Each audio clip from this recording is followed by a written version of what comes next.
Yo, YouTube podcast world, man. What's up? Back again from the whole Page and Plays podcast here. Special guest right here, man. I've been watching this guy for a minute, man, for like the last 4 years, like pandemic. No bullshit. Got my guy JT Sports, cover football 24/7 more than I do. What's up, bro? You all right? Yes, sir. What's going on, man? I like the dreadhead game. Oh, of course, bro. You already know, man. You already know. So, like, I knew about your channel when I was living in North Carolina, actually. I'm from Michigan, which is why we'll talk about Michigan football later on. And I'm like, yo, like, I didn't even know how old you were at the time, bro. And I'm like, bro, this guy knows his shit. And, like, that's something that gets to me because if you could talk ball, it don't matter what age it is, man. But your Steelers, man. I saw one of your videos. You said 7-10 is your season prediction. I was a little shocked for that. But when I thought about it, if you look through week 10 through the end of the season, you play the whole AFC North, and then you play Pittsburgh. I mean, well, then you play Philly, then you play Kansas City. And that right there, that 2 months, last 2 months of the season to me, I think is why I can see you saying 7-10. Yeah, for me, it's just I don't like the quarterback situation. Russell Wilson, he's old and washed up. He's a diminishing asset. We got to remember the Denver Broncos, if he was so good, they wouldn't have taken a record dead cap hit to get rid of this dude. You feel me? He was being coached by Sean Payton. Everybody's trying to villainize Sean Payton because he held Russell Wilson accountable. When he first got there, he had to tell Russell Wilson to clean out his own office and his own personal locker. Like, imagine you being a teammate, and the only way you can talk to your quarterback after practice is you got to walk to his office. You feel me? That don't sound a little bit weird to you? Yeah, I think that's why Marshawn Lynch even said why he thought, like it was like some coon activity. So that kind of makes sense. So it's like Um, it's not but surprising go why ahead. Russell Wilson is playing on the veteran minimum. Because if he was as good as what Steeler fans believe he still is, they just want to disregard the last 2 years in Denver and not like we're still about to get the flash in the pan that was him in Seattle, which that's far from the case. He isn't good anymore. If he starts this year, he's going to put the Steelers in the worst case scenario possible, which is possibly being a 6, 7 win team. Now, if you start Justin Fields, I think the upside is way more higher. You could manage to sneak into the postseason as a 7 seed because he gives you a little bit more upside just with how good he is running the football and the dynamic that he could have sharing the backfield with Najee Harris and Jalen Warren, which is what the Steelers want to do anyway, be a run first team and be very dominant doing that. And with Justin Fields, we know how good of a rusher he is. He automatically is going to upgrade your offense because you're guaranteed to have no worse than the top five rushing attack. Right. It's kind of equivalent because I think he's better than him, but he kind of reminds me of like Cordell Stewart when he was with Pittsburgh. Cordell was able to do a little bit of everything. And when you are in the AFC North, I think cold weather, you need to run the ball. And, I like what I've seen a little bit from practice. And here's my thing. If I know he's supposed to play a couple of drives this Friday against Houston, but what I'm thinking is if he plays every game in the preseason, and I know Russell Wilson is out with a calf injury, are they going to throw Russell Wilson as a starter week one? And that's my thing is when he struggled with Denver the first year because he didn't play any snaps in the preseason. I mean, I'm not expecting you to play every game, but I mean, if you go into a new team, new system, but you see Houston also playing against you guys, they have all their starters playing, which I like that to a degree. It's a young core, it's some new pieces. You got to play them. I know it's a risk of injury, but hell, look at Kansas City. They're talking about playing their starters for the whole quarter. I mean, like that's something that we don't normally see, but it makes the chemistry and the flow better. So when it is time for the serious play, now that it's three games is different. I remember in the preseason when it was four, week three was like the real thing where everybody played at least a half. But with Pittsburgh, I mean, I like Tomlin. I like him as a coach, man. And I'm going to say it now. I got $200 on him against Atlanta because I'm just that confident. I think they'll beat Atlanta. Atlanta, to me, looking at everybody, Atlanta's probably the slowest offense I've seen. And I think they say about Rendell Morris, like might Yeah, have a torn Rondell Moore, he ligament. broke his leg. Yeah, he's done. Yeah. Non-contact play. Like that's some shit. Like, but And that's a good pick because new head coaches week one have losing records historically. You don't agree. really see a lot of new head coaches with their new teams win right out the gate. Agree. And then you know who the offensive coordinator is for Pittsburgh. Yeah, Arthur Smith. So you think he wouldn't know what Kyle Pitts can do? You think he wouldn't know? All he can do is tell Tomlin, hey, like, because honestly, with Drake London, I like Drake London, but if you can jam him, he gets fits. And Kyle Pitts, he's not a tight end. Let's just kind of call it a crap. He's not a tight end. I never seen him, block the edge. I mean, we know Kelsey is a receiving tight end, but hell, Kelsey can hit that damn edge if you need to.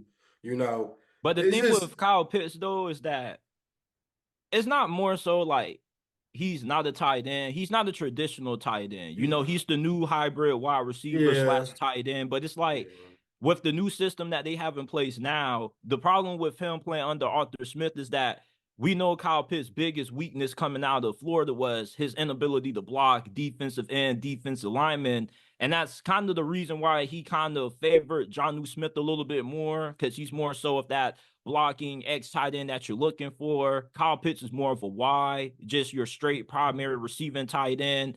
So I think with him having a new coaching staff there, he definitely should flourish, especially with having better quarterback play. I expect him to get the Steelers a lot of problems just because the Steelers do seem to struggle with those styles of tight ends because they never have good linebackers that are good in coverage. They normally have linebackers that, you run downhill, you fill the gaps, and you're really good against the run. yeah.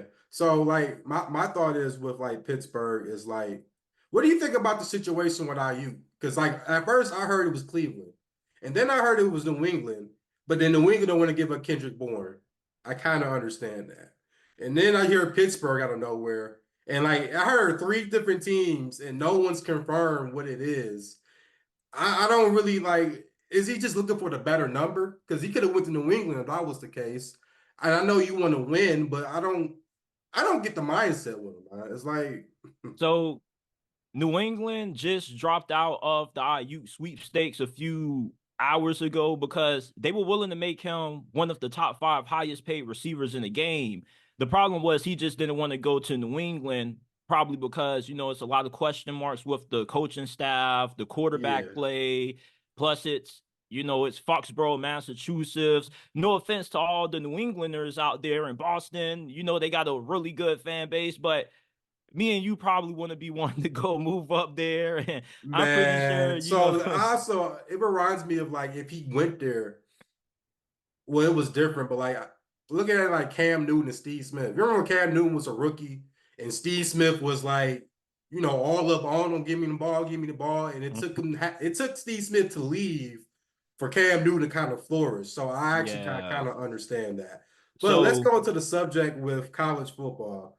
Give me five teams that no one's talking about that I should probably be paying attention to.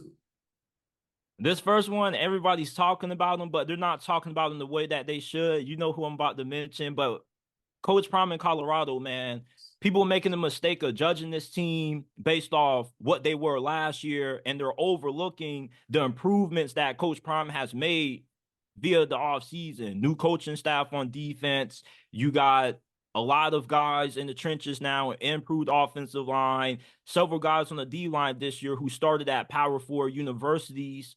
Mhm. So this is a team that now, with you having an improved offensive line, Shadur should put up Heisman numbers. 27-3 TD INT ratio behind the worst offensive line in America, regardless if he holds on to the ball too long, with an old line that can give him more than zero point 0.8 of a second to throw, like what he had against UCLA.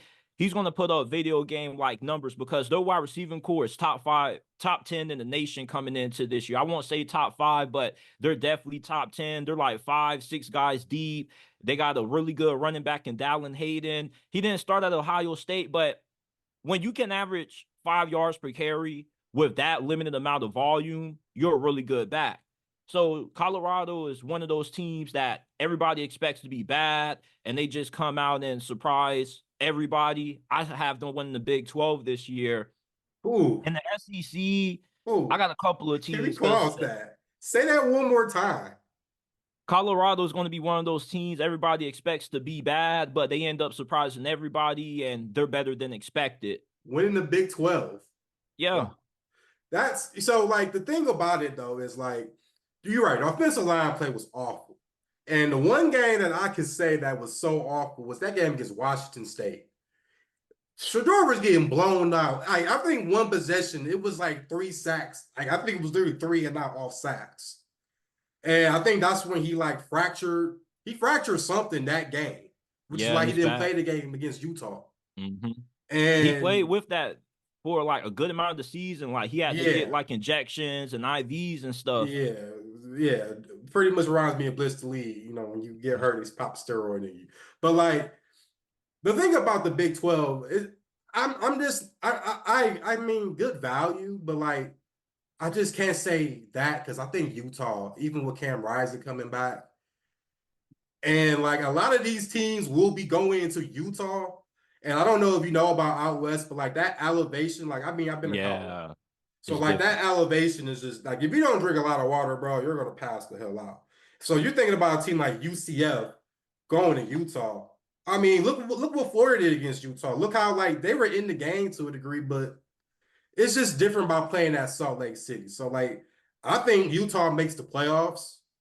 That's just my head of thing, which means I think they win the Big 12. But I wouldn't be shocked about Colorado. The schedule is it's a little easier for them, but it's just I'm questioning their defense.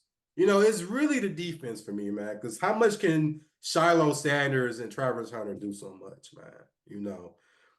So and don't sleep on that game against Nebraska. So I know people think that's a cakewalk game, and this used to be a big rivalry back in the day when they were both in the Big 12. But with I feel so old with Dylan Raiola. See, I'm from Detroit, so the center was Dominic Raiola. That's his dad. That's why he went to Nebraska. His dad went to Nebraska, and I watched some of that spring game, and he was slinging the ball. That's something that Nebraska hasn't seen since we can go back to Zach Taylor when he was a quarterback. That's how long ago I've seen Nebraska really throwing the ball like that. And I think in the back of my mind, like they remember getting blew the hell out against Colorado. So that's not going to be an easy game, but all the other games should be, it should be possible. UCF does have KJ Jefferson. I keep forgetting that. And, that's kind of a threat too, but let's go into it. What's the second one, bro? I'm gonna just pick up from where you started off. Nebraska, as a matter of fact, they returned a lot of experience on defense. They had a top 15 unit on that side of the football. And there were times when that defense was scoring more than the offense. If they would have had, somewhat serviceable QB play last year, they go from being a 5-win team to possibly a 6, maybe 8-win team. Now with Dylan Raiola, they started a true freshman quarterback a few years ago with Scott Frost. I don't know if you remember him, Adrian Martinez, but he was pretty Adrian decent his Martinez. first couple of years. So for Dylan Raiola, if he can just give them competent play this year, they definitely could be above average team and a really good Big Ten this year. This is probably the strongest that we have seen the Big Ten be in the last couple of years, because the last 4 or 5 years since the downfall of Wisconsin, it's only been 3 teams in this conference that have mattered. Matt Rule has a really good receiver core. It's not deep, but you got a few guys there that are capable of making plays, capable of running back. But really, this is going to be a team where as long as they take care of the football, Dylan Raiola can be efficient. Their defense is going to be the main reason why they win a lot of these games. So I have them going around 7, 8 wins.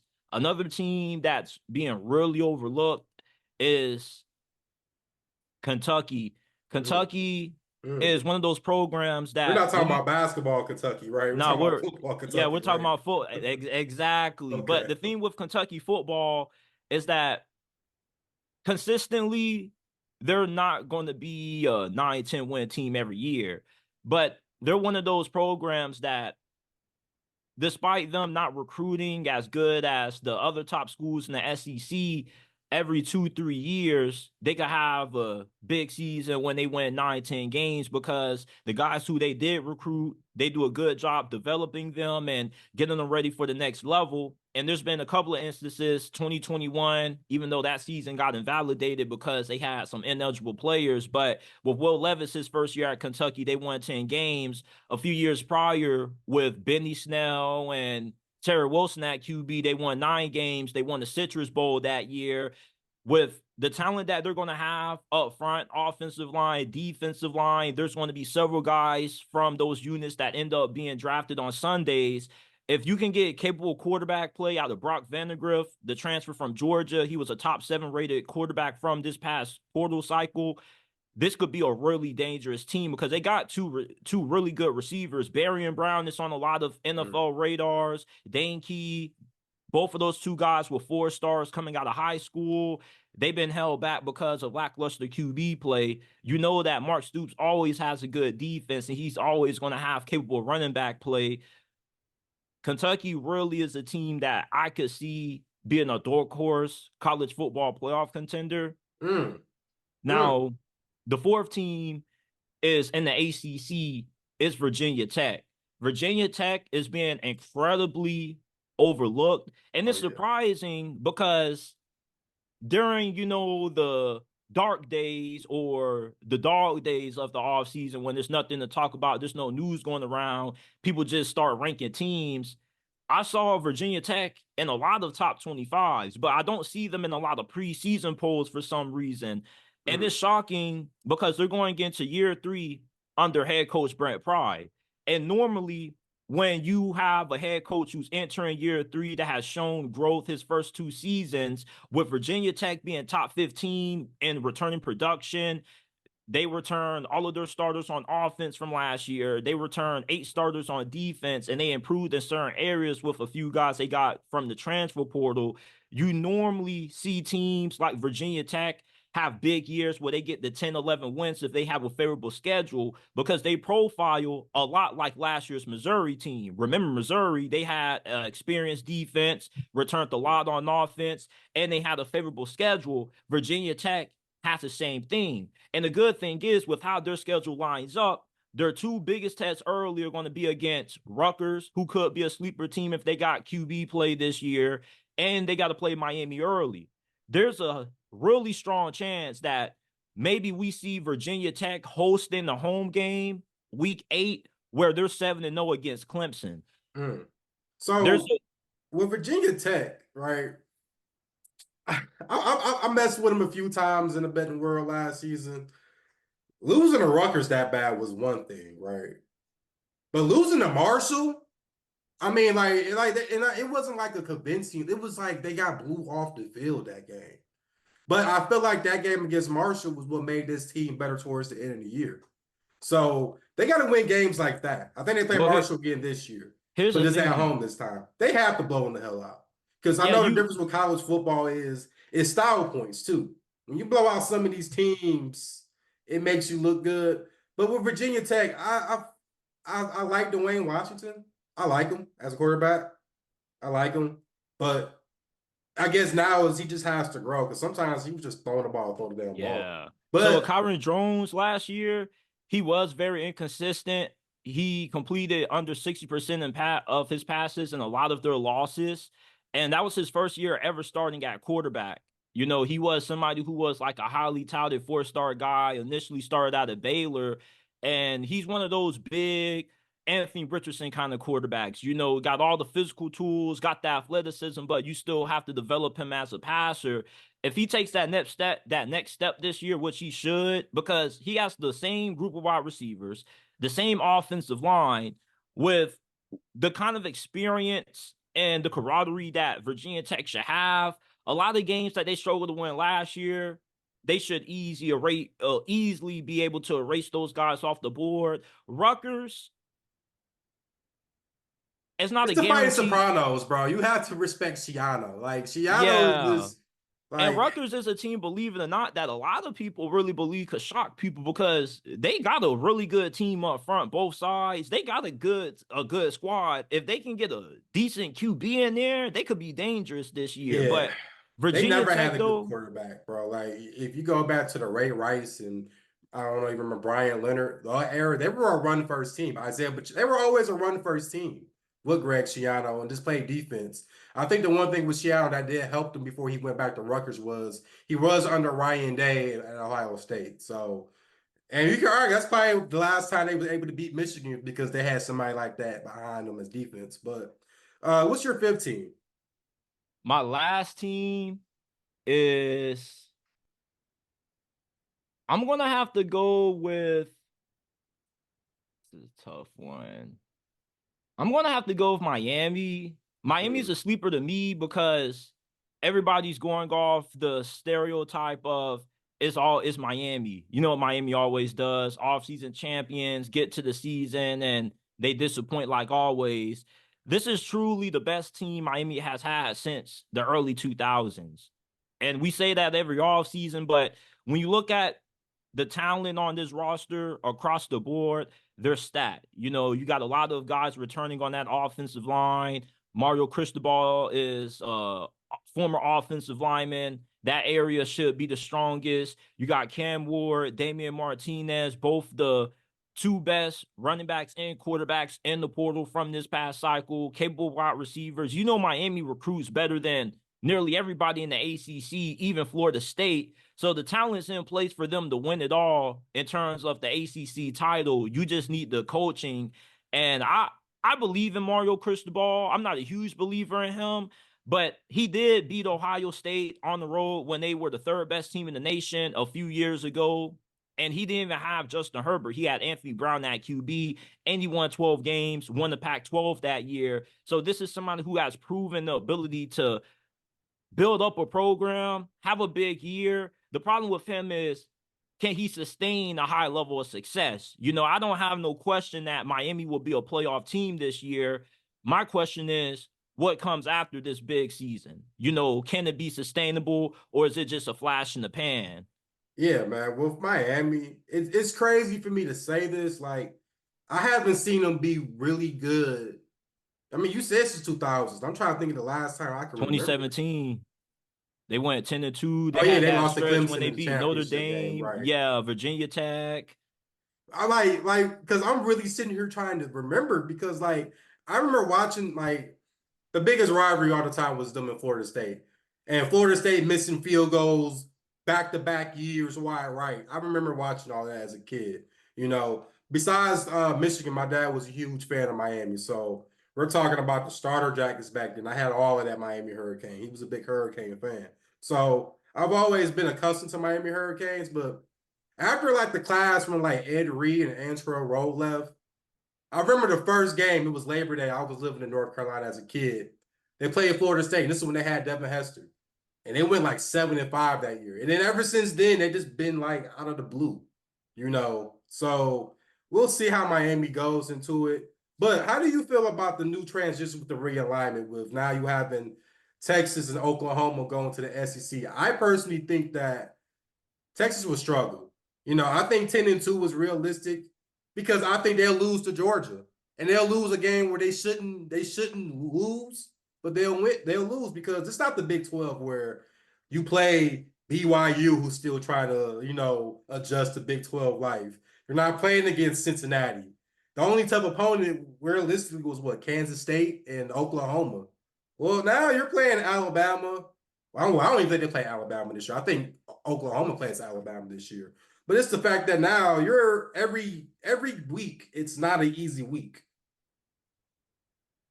Man, like I really don't understand why people judge Texas and Oklahoma based off the conference that they came from instead of judging them from what they are as a program.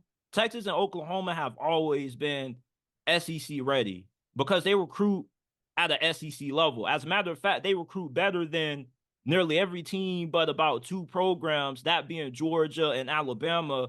Texas, Oklahoma have both had top 10, top 5 classes the past 3 years. Texas has only been down, not because they haven't had the talent, but because they've been unable to find the right coach. Steve Sarkisian looks to be that guy. And they went on the road, beat Alabama in Tuscaloosa, who's only lost less than 10 games at home the last decade Yeah, since losing to the GOAT, 2010. beating the GOAT at Bama was shocking to me. I'm like, And the year before that, year one with Quinn Ewers, they gave Alabama a dogfight, even though they lost that game to a last minute field goal late. The greatness of Bryce Young won that game for Bama. Texas has more than shown the ability that they can hang with the SEC. They can beat the best teams. The talent's there. The coaching is really the biggest question. How is Steve Sarkisian going to be going from a big fish in a small pond to being a big fish in the ocean with coaches that are just as good as him? Oklahoma, I love Oklahoma this year. I wouldn't be surprised if we see Oklahoma sneak into the college football playoffs because they're one of the most complete teams entering this season in the SEC. Their only biggest concern really is the offensive line, but they do got a really good offensive line coach. They got receivers. They got probably, in my opinion, the best secondary in the SEC this year. Not only do they have guys who are going to be NFL prospects, but they also have a secondary that was top 5 in the nation and forced takeaways. That secondary, guys like Billy Bowman. You also got linebacker Danny Stutzman, who was an All-American last year. The problem with Oklahoma that has haunted them under Brent Venables since he got there was that Lincoln Riley didn't really do a good job of having the kind of players that you need on the defensive line. So now with them getting the transfer from TCU, Dominic Williams, who LSU really wanted, they got a dude from Miami of Ohio. That pass rush is going to be solidified. That secondary should still be as good, if not better than what it was last year. Many people don't understand just how truly deep Oklahoma is in the secondary. All those guys, 4 stars or oh better. yeah.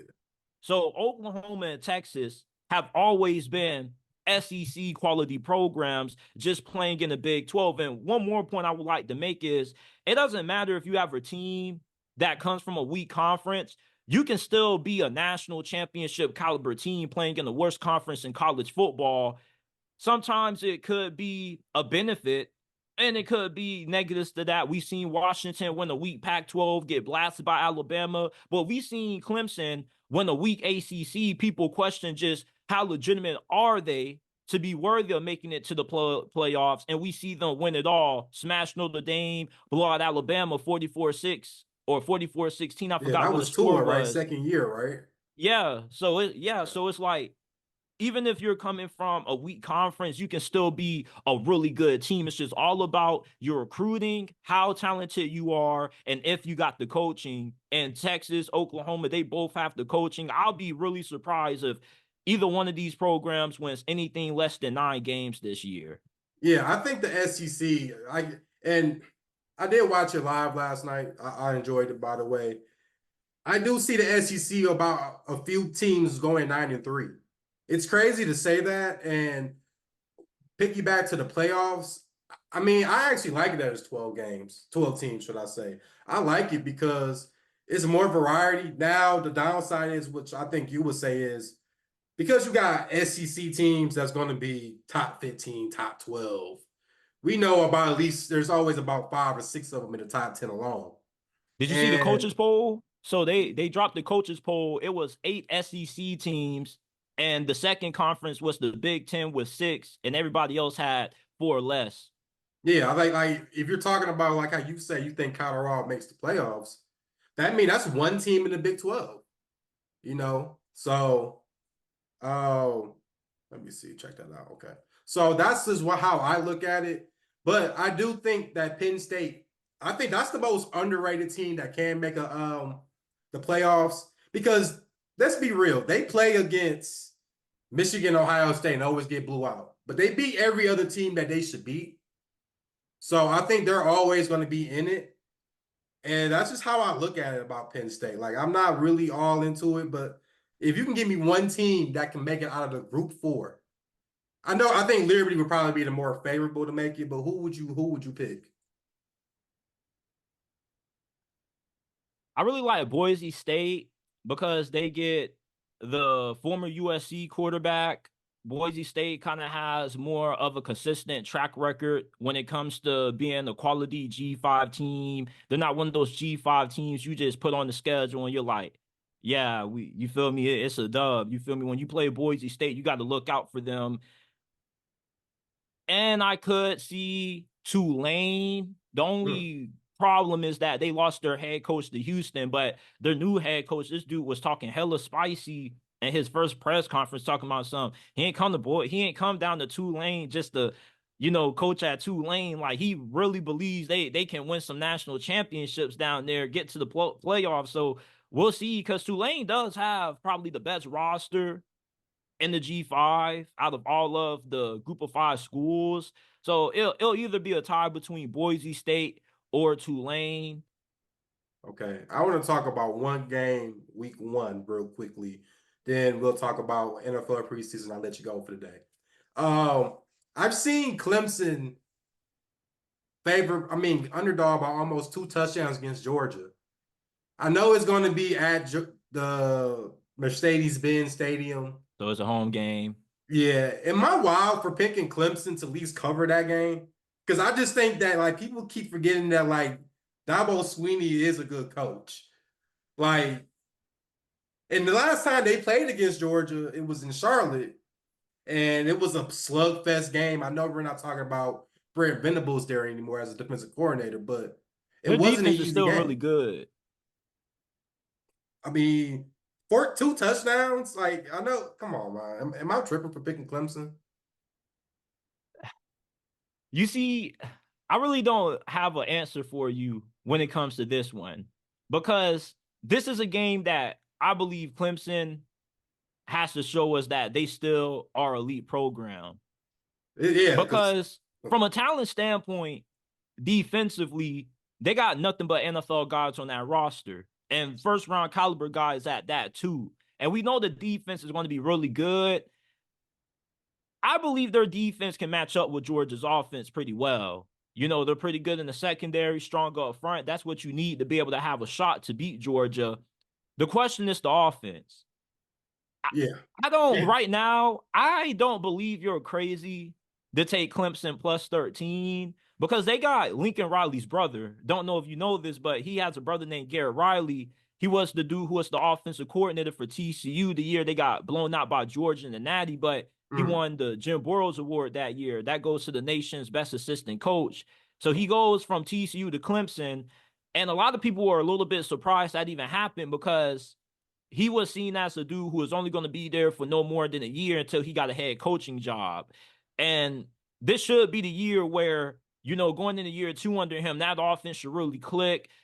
Cade Klubnik's in his 3rd season as a starter. What has held Clemson back in the past shouldn't hold them back anymore. They got some really good wide receivers. You got Antonio Williams, who should be their number 1. They got a really good true freshman and Trayvon Wesco, I believe that's his name, number 12. And they got somebody else who's a true freshman who should have a good season. So this is the best that their wide receiving position has been in the last couple of years. And remember, they used to have a stretch where they were pumping up guys consistently. Sammy Watkins, Mike Williams, right. Martavis Bryant. And then after Justin Ross, they kind of went cold, but now they kind of have reloaded. And their offensive line, they got one of the best offensive line coaches in the nation from Georgia.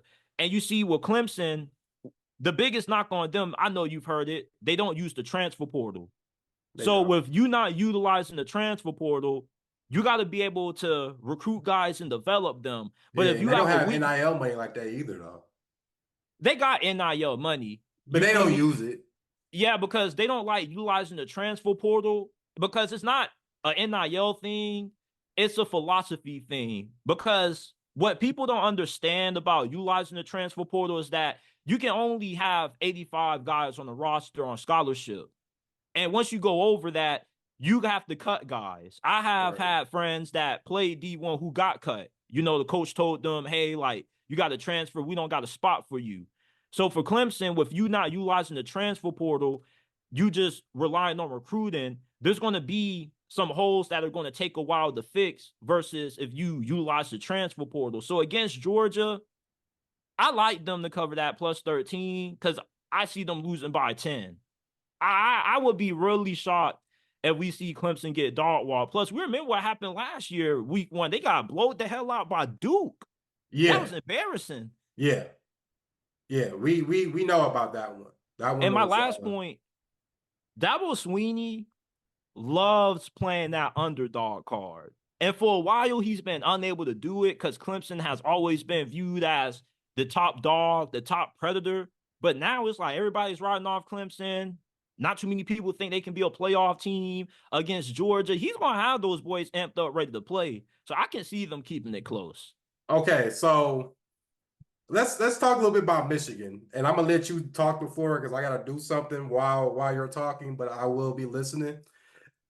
I know it's going to be a transition season for them. I'll be honest with people. I didn't bet a Michigan game until Alabama, and I picked the over, and I barely hit because that game had to go into overtime.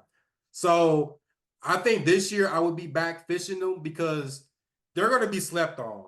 I think that game against Texas would kind of let us see what they're about. But I mean, what do you think about Michigan as an overall? I think this year is going to be the most shittiest year, but after that, I think we'll be A-okay. If they get good quarterback play, they could go right back to the Big Ten championship. Just keeping in the Absolutely. stack because Sharon Moore, Jim Harbaugh has the habit of leaving places better than he found them. When he left Stanford, they had David Shaw. They were still dominating the West Coast. 49ers had some down years, but once Kyle Shanahan got there, they got right back to where they were before. So with Jim Harbaugh leaving, I definitely do think there's going to be a steep decline, but Sharon Moore kind of already has the mindset that Jim Harbaugh has. Nothing is going to change. They want to run the football down your throat. They want to prove that they're tougher, more physical than you on the line of scrimmage. They got a lot of good players on defense. Mason Graham could be a top 5 player in next year's draft that goes off the board. He's the best defensive tackle in America, great against the run, fantastic pass rusher. Will Johnson. And I'm pretty sure you're familiar with Wink Martindale, their defensive coordinator. So Absolutely. you're still going to be running an NFL style defense that's going to be aggressive, really blitz heavy. A lot of Big Ten opponents are going to struggle against this defense still. Quarterback is the biggest question mark because it was assumed to be Alex Orji's job. And Alex Orji is another one of these Anthony Richardson clones. He looks really good with his shirt off, cut up, all kinds of Right. abs and whatnot, and insane athlete. Like this dude can really tote that rock. He's probably the closest thing that we have in college football to Anthony Richardson because he does have that really rare twitch for a guy of his size, 6'4", 6'5", 230 plus. But like Anthony Richardson, we don't know how accurately he can throw the football. And Yeah, Michigan he's a is the very team. athletic guy, but I don't see too much of him throwing the ball. I've seen a lot of running, and if you want to play high school football, you're going to get blew the fuck out. That's just really my opinion with that.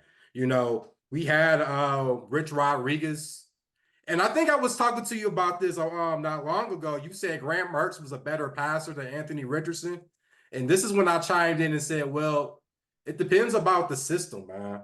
Like with Rich Rodriguez, if you can remember the old times, people would tell you like him and Pat White, oh my God. And Pat White was a receiver going into West Virginia.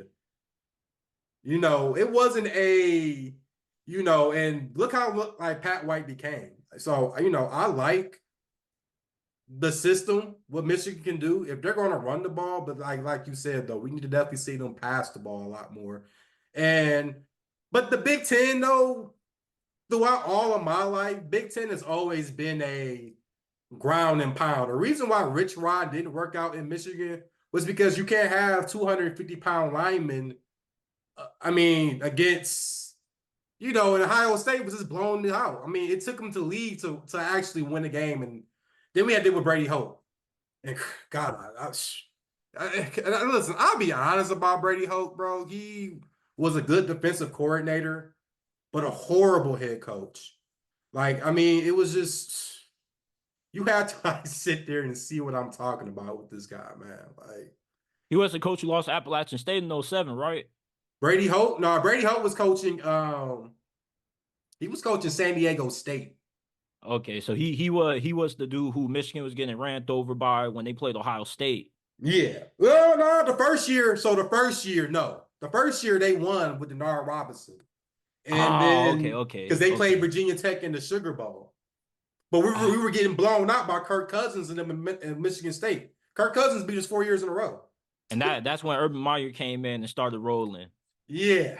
Yeah, after they had Luke Fickle for like that's when Jim Tressel got into that mess with Terrell Pryor and all of them. People Yeah. remember Terrell Pryor. Yeah. Terrell Oh, Pryor I actually, remember him. little people know, he screwed Michigan because the reason why Michigan got rid of Rich Rod so quick was because they were trying to recruit Terrell Pryor, and it was Michigan and Ohio State. That was his two top teams.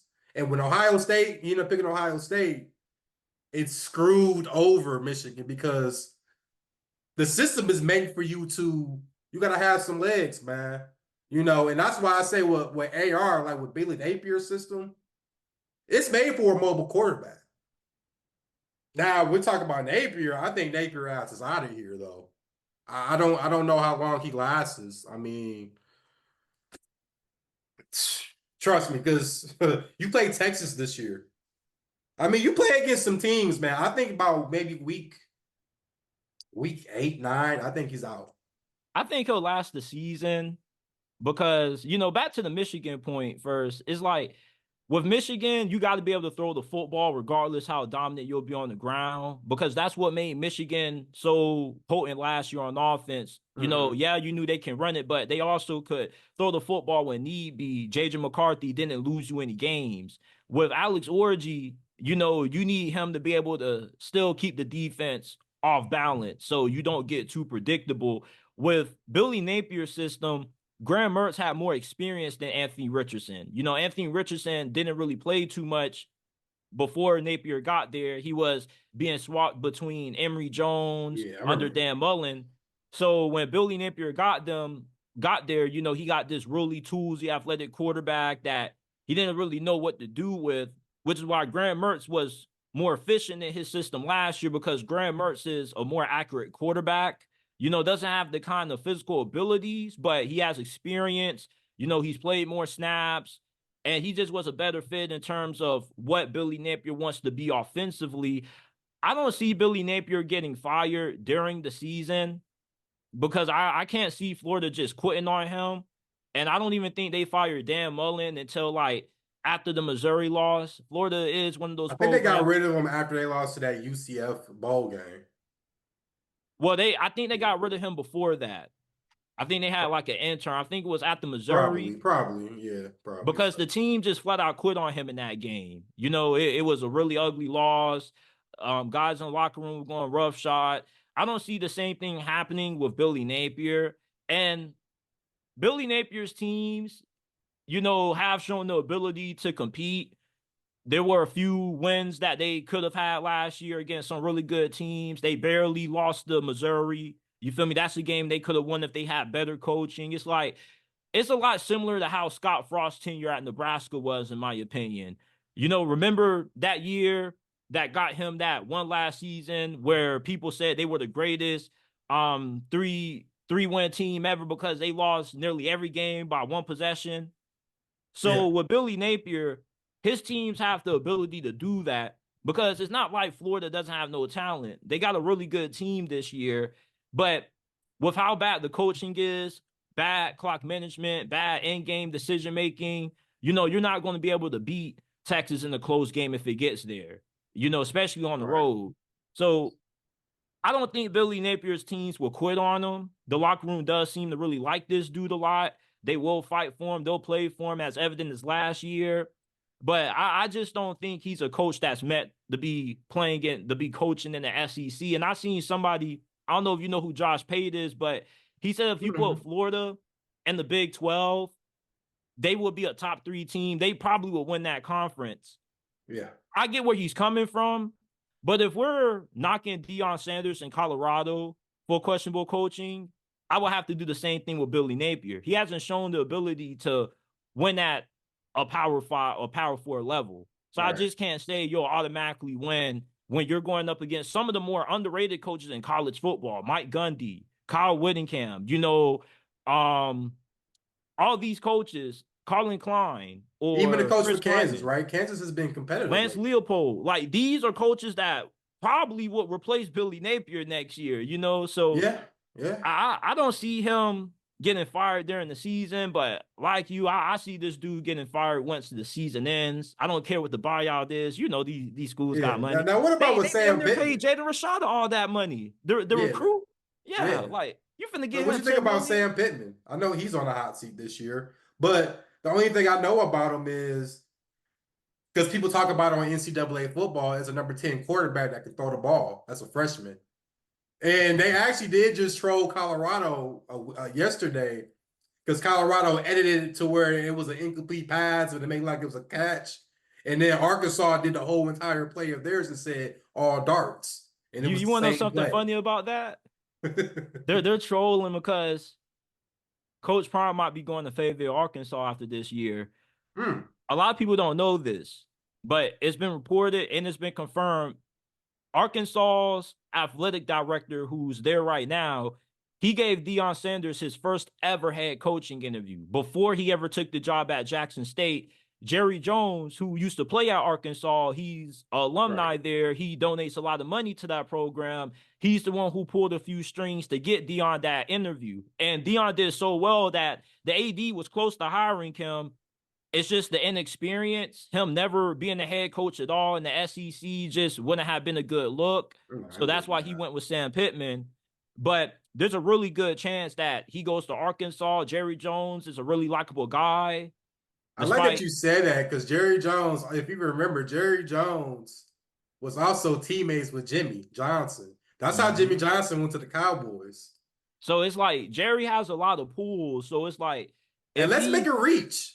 I've seen Deion and Jerry Jones in the booth at a Cowboys game. Yeah. Could we be possibly talking about if Cowboys don't do good? And let's say Dak Prescott doesn't get signed back. Are we talking Shedeur Sanders? Prime time and Shedeur there? No. We'll definitely see Shedeur. We'll see perfect timing there. But I don't think Deion Sanders would. He already has said he has no interest coaching the NFL because coaching NFL players is different from coaching college football players. You know, it's more ego involved with the NFL players than there is college. You can be more of a father figure to your college players than the NFL. Absolutely. And plus, he already knows that working under Jerry as a head coach, you know, it's kind of hard because Jerry Jones is somebody who wants to manipulate you kind of like a puppet. But Arkansas would be a good fit for him because he wouldn't be working under Jerry. It's just that Jerry is pulling a lot of strings. He's providing the NIL backing for Deion. And if Jerry Jones is backing you, everybody else is going to back you as well. Sam Pittman, I think he just had that one good season when they beat Texas A&M. They were crying. You know, they went 9-4. It was a great. It was, you know, it was every. It's that was the pandemic season, was it? I actually believe that it was. Because it was could have been they still after played that. at 18. It could have been after that. I think it was 2021. Yeah, it was 2021. Okay. So 2021, they beat Texas A&M. You know, they had that big 9-win season. And then it just all fell apart from there because they lost Kendall Bryles,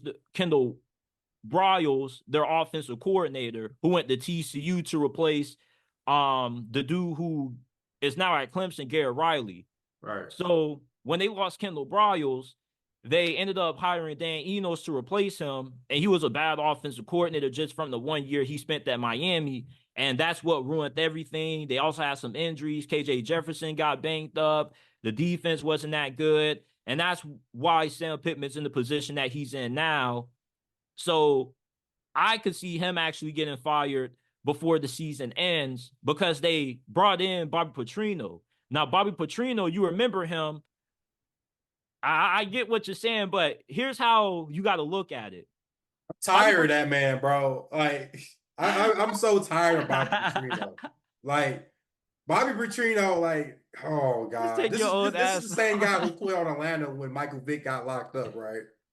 Yeah, but when he left Atlanta, I'm so tired of this guy. When he left to Atlanta and went to Arkansas, they had their best years under him. They did.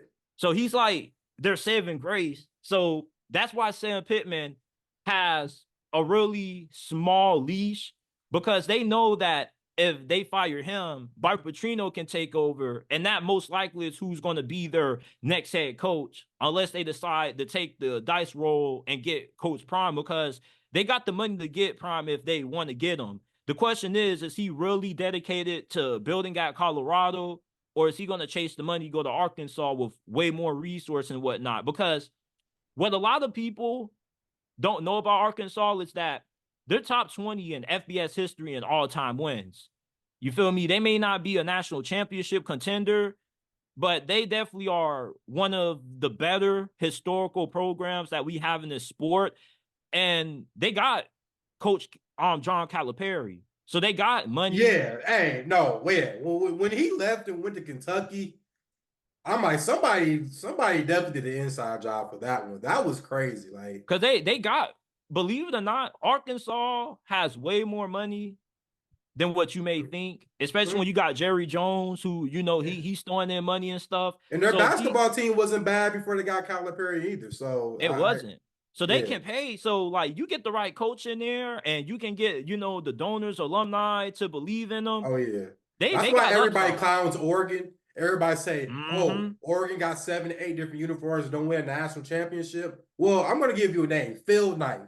He runs NIL over here. He is Oregon. You know, Nike is Phil Knight. So it's not hard to say, "Hey, you want to come here?" And on top of that, we give you your own cleat. We can get you ready for the new, you know. So when you go over to the NFL, because look what Dante Moore. I thought. I mean, he originally was supposed to go to Oregon. And now you go to Oregon. So, you know, it's NIL is changing the game now. And I can Arkansas got a see lot of it. why Nick Saban retired. He admitted it. Like, and I Mm-hmm. almost feel like that's almost the same for Dabo Sweeney. Like, it's I think he starting to might like retire creep after this up. season. I really, or either he may leave for Florida. Ooh, ooh, Dabo leave to Florida? That's, you know what? I never thought of that, but I think that will be a good move though. Because you done everything you could for Clemson. Like, I don't know how far back you remember Clemson. I remember Clemson when their best player was Gaines Adams. They had who was that quarterback back then?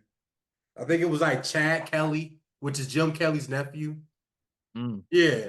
I Player, can't. My they had a memory on receiver named Chancey Stuckey. This is like, that's what I'm saying, bro. Like James my Rogers Clemson was their memory running goes back. back as far as Taj Boyd.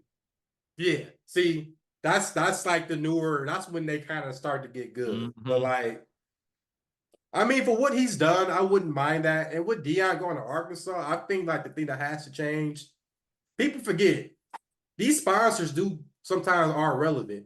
Now that he's back with Nike with Colorado, you see all the Diamond Turf shoes, all the old Deion shoes. Mm-hmm. You got to have some effect That's to why that. he's able to get some of these. He doesn't recruit at the level I thought he would, but I think some of that is partially due to, you know, it is kind of hard to recruit at Colorado, but at the same time, people keep saying he's not recruiting good, but you know, he got Travis Hunter, he got Jordan Seaton. It's like if he wants somebody and he goes all in on him, he'll get him because Deion is your program. You know, when you hire Deion, he's your program. So for Arkansas, if they don't go the Coach Prime direction, they're going back to Bobby Petrino. I don't think that would be a good decision. So what's going to happen then? He's going to have another side chick on his motorcycle and fall with him. Because I remember that's why he resigned last time, because he was cheating on his wife because he got caught in that accident. Man, he might Like, be. like the guy, to me, I just don't respect it too. And then like I don't respect when like I'm coaching you with the Falcons and then I just leave mid-season. And it's not like he left after the season. He left in the middle of the season. This is Like, why Bobby Petrino isn't viewed as badly in my eyes as everybody else, because he helped to give us one of the greatest quarterbacks that we've ever seen in NFL history, the young legend out of Pompano. You feel me? He did recruit Lamar. He did develop him.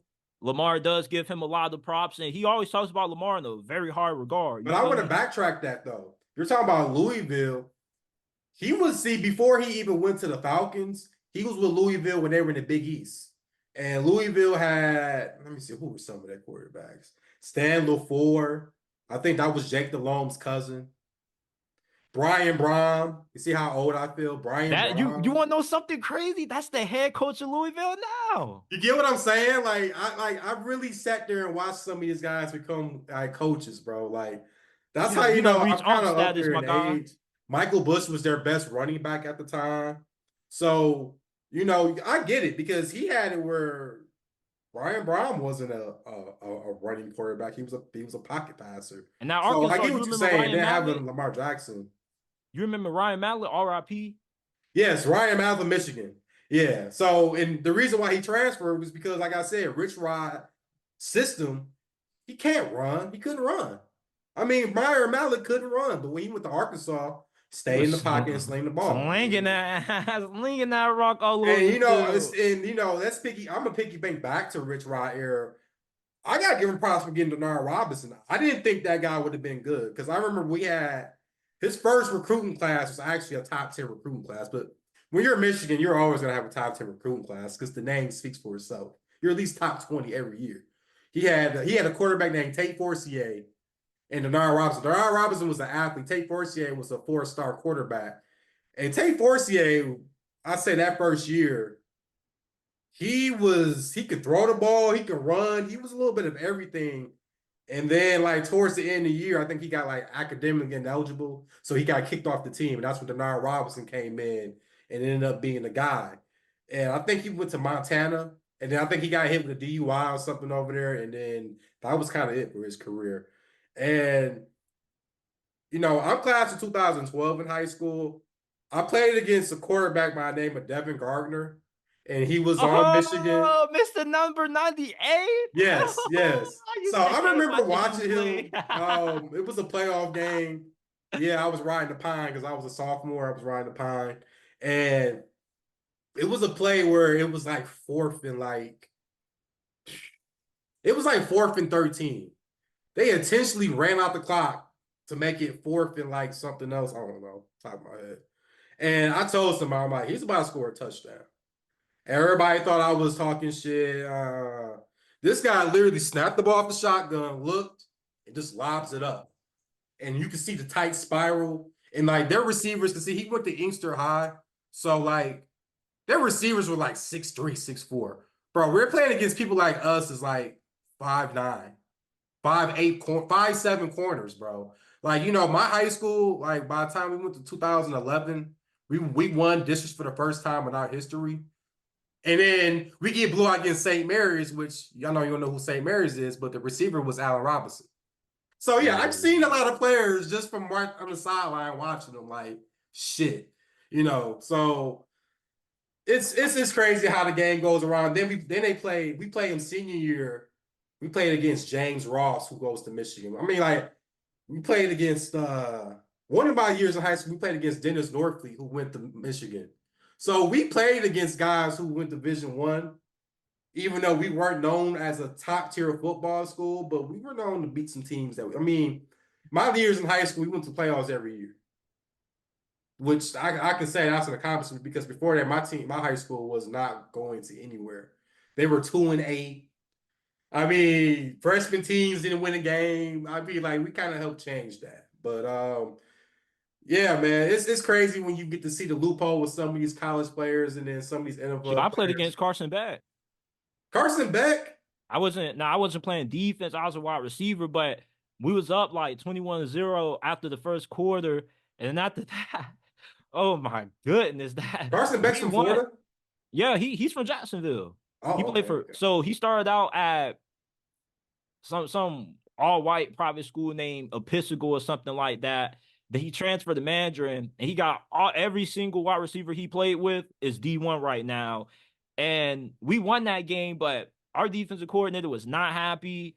I mean, this dude probably after the first quarter had about 400 yards passing, probably 21 to 25. Like, I've never seen an NFL quarterback at a high school level.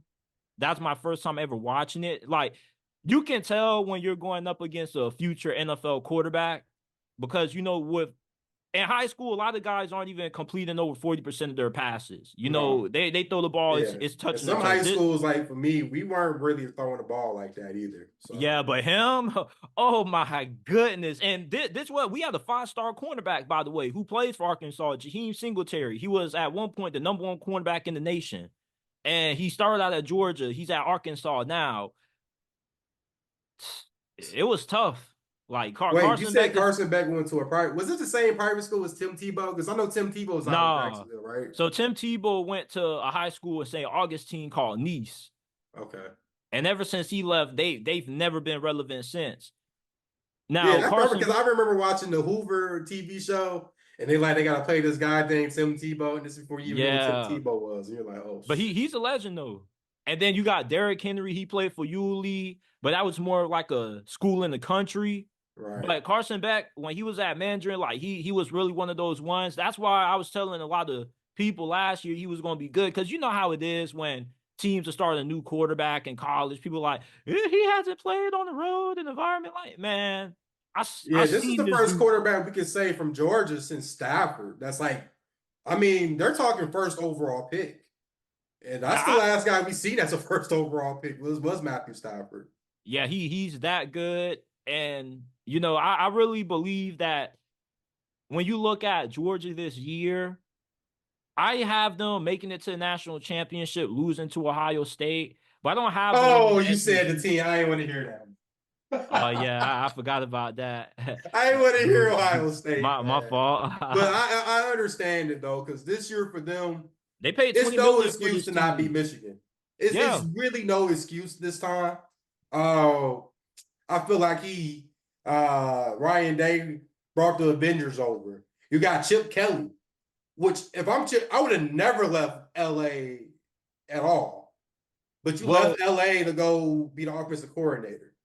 you see UCLA, they were in a losing situation when it came to Chip Kelly because Chip Kelly was already like Nick Saban irritated with NIL. As a matter of fact, he spoke out about it on Pat McAfee, and that was a large reason why he left. The Dante Moore thing didn't work out. It's like, okay, like I don't like It's NIL. I crazy because use I it. thought Dante Moore was actually kind of good. He's a freshman, true freshman. You got to let him play, deal with the bumps. The game against Utah, I understand it, but Utah is tough playing at Utah. Utah defense is good.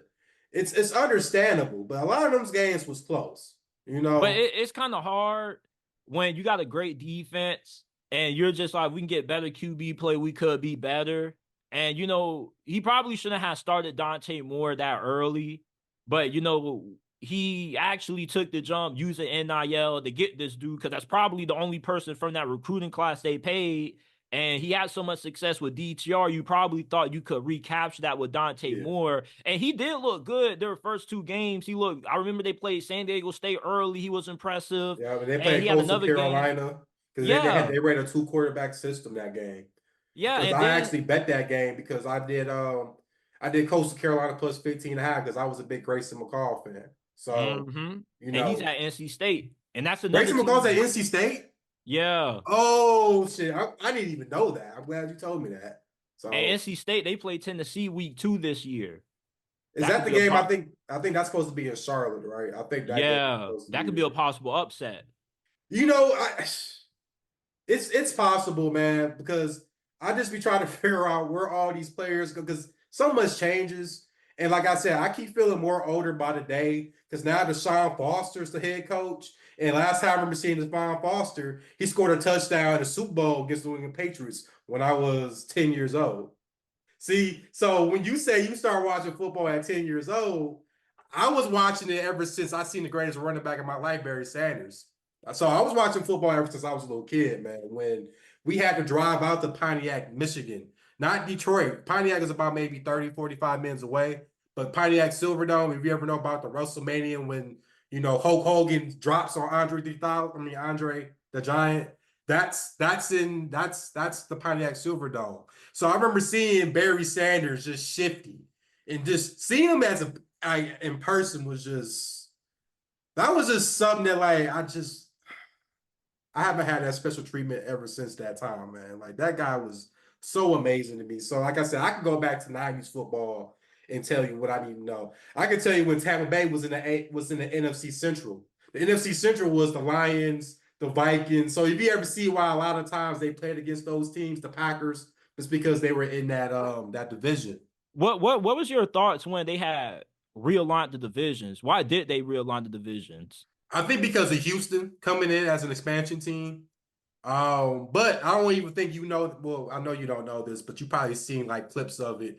The Tennessee Titans used to be the Tennessee Oilers because they moved from Houston. Yeah. So if you ever see Steve McNair when he had the old school jersey with the hat, Yeah. that's when they was still the Tennessee Oilers. A couple And one years move. later, they changed the name. Of course, just short from the Super Bowl win, right? So, I think that happened with Houston because Houston came in as a Texan. So it moved Seattle from the AFC to the NFC. Mm. Yeah. If you ever seen old clips of Bo Jackson running through Brian Bosworth, that's AFC Seahawks. That's not NFC Seahawks at all. So but I actually don't mind the alignment now. I mean, it's understandable. Like NFC South teams is NFC South teams, but like that time was so out of place. Like you had the Saints, the Panthers. Who else do you have? You had the San Francisco 49ers and the Rams in the NFC West. So yeah, the Carolina Panthers, when they came into existence, they were in the NFC West. If you ever wonder why Archie Manning couldn't win shit with the Saints, because he was in the NFC West. So it starts to understand why. So imagine when Bill Walsh took over the NFC West, nobody was winning. You know. So yeah, I'm 30, man. And trust me, when I tell you I can watch. I mean, I remember seeing The Greatest Show on Turf.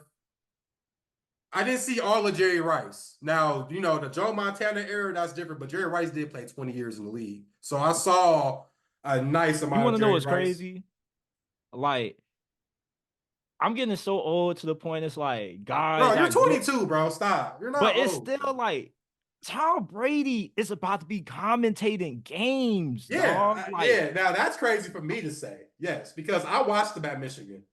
So yeah, it's more crazier for me because I watched him when he played against Alabama in that comeback and they went in overtime. but the Miko Ryans, though, I remember when he was still playing for the Philadelphia. Now he's a head You said coach. Philadelphia, bro. He played for Houston Texans first, But bro. he ended up ending his career. Well, that's when I remember seeing And him the play. crazy part is, let me backtrack on that. The first pick they had that year was Mario Williams. They drafted D'Amico in the second round, the first pick, and D'Amico won Defensive Player of the Year. Rookie Defensive Player of the Year. So Alabama. that tells you, right, how he did better than Mario Williams, who was the number one overall pick. When everyone that draft was crazy because you had Reggie Bush. Jesus, this is what I'm saying. That was the best era of football ever, bro. Watching that '05 like championship game with Texas and USC. I know everyone talks about it, but you got to literally sit there and watch that. Man, listen, like who else was in that draft? Matt Leinart was in that draft. Matt Leinart lost his opportunity when they lost that Monday. I remember they lost the Monday night game. Oh, well, you know about this one. When they lost against the Bears and they was up. You ever hear that quote from Dennis Green? We are who they thought they were. We let them off the hook. That was against the Yeah. Bears. That was when And he was everybody coaching was the surprised Cardinals. Matt Leinart didn't work out because he was in the best situation you could have been at that time for a rookie QB. You're throwing it. What? They had Larry Fitz, Anquan Yes. And Bolden. yes. And the Like, how crazy could you be thing is, though, bad? his backup was Kurt Warner. Oh yeah, then Yes, this Kurt is when Warner Kurt came Warner in was so Kurt Warner because once he Kurt Warner left the had went Rams. from the Rams to the Giants, and Yeah, then because if like you he remember, his wife was complaining to like the GM, like, why is he playing? But he was under Eli. And then he goes to Arizona, and Matt Leinart wasn't working out. It was to a point where they were working out on a two quarterback system, and it wasn't working. And then when Ken Whisenhunt came in, obviously we saw what happened. They go to the Super Bowl, and it's so crazy with that Super Bowl against your Steelers. Hey, listen, I'm not going to front, bro. When Fitzgerald caught that ball, I thought it was over. Because, hey, listen, Larry Fitzgerald was one of my favorite receivers ever, man. I remember watching from his Pittsburgh Panthers days. Just an amazing talent, man. So like watching the evolution of football, I don't really like that I don't like that you can't hit the shot nobody no more. And now everything's a penalty. I don't really like that. It's this soft shit. You can't hit the quarterback. Like you hit Mahomes, that's an automatic flag. We seen Lions fans see. I'm not a Lions fan. I'm a Packers fan. So I'm shocked that you even said the Packers will win the Super Bowl this year. But when it comes to like the Lions, people forget that when Aaron Rodgers got that bullshit penalty, and Aaron Rodgers threw the yeah. ball up out of nowhere. I was at that game. Oh shit. Oh shit. I was going nuts, bro. It's just that game, man. And even with that, what class was that? 2000. See, bro, I'm so old. I can remember classes. See how I'll give you drive classes that I can remember. The drive class with Aaron Rodgers, Alex Smith, who else you had? Ronnie Brown. Ronnie Brown, Cadillac Williams were the first two Auburn running backs to go in the top 5 ever. Cadillac Williams, he was good with Tampa Bay until he tore his ACL because he won Rookie of the Year that year.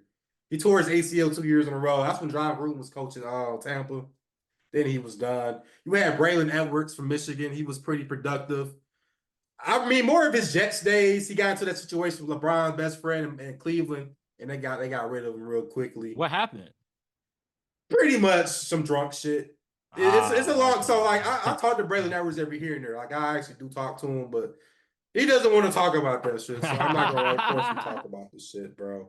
But like, I'm glad that this is coming back with the playoffs because the one thing about it is that I think it's going to work because this is what I'm saying about how I feel so old. Division II had playoffs ever since 2006.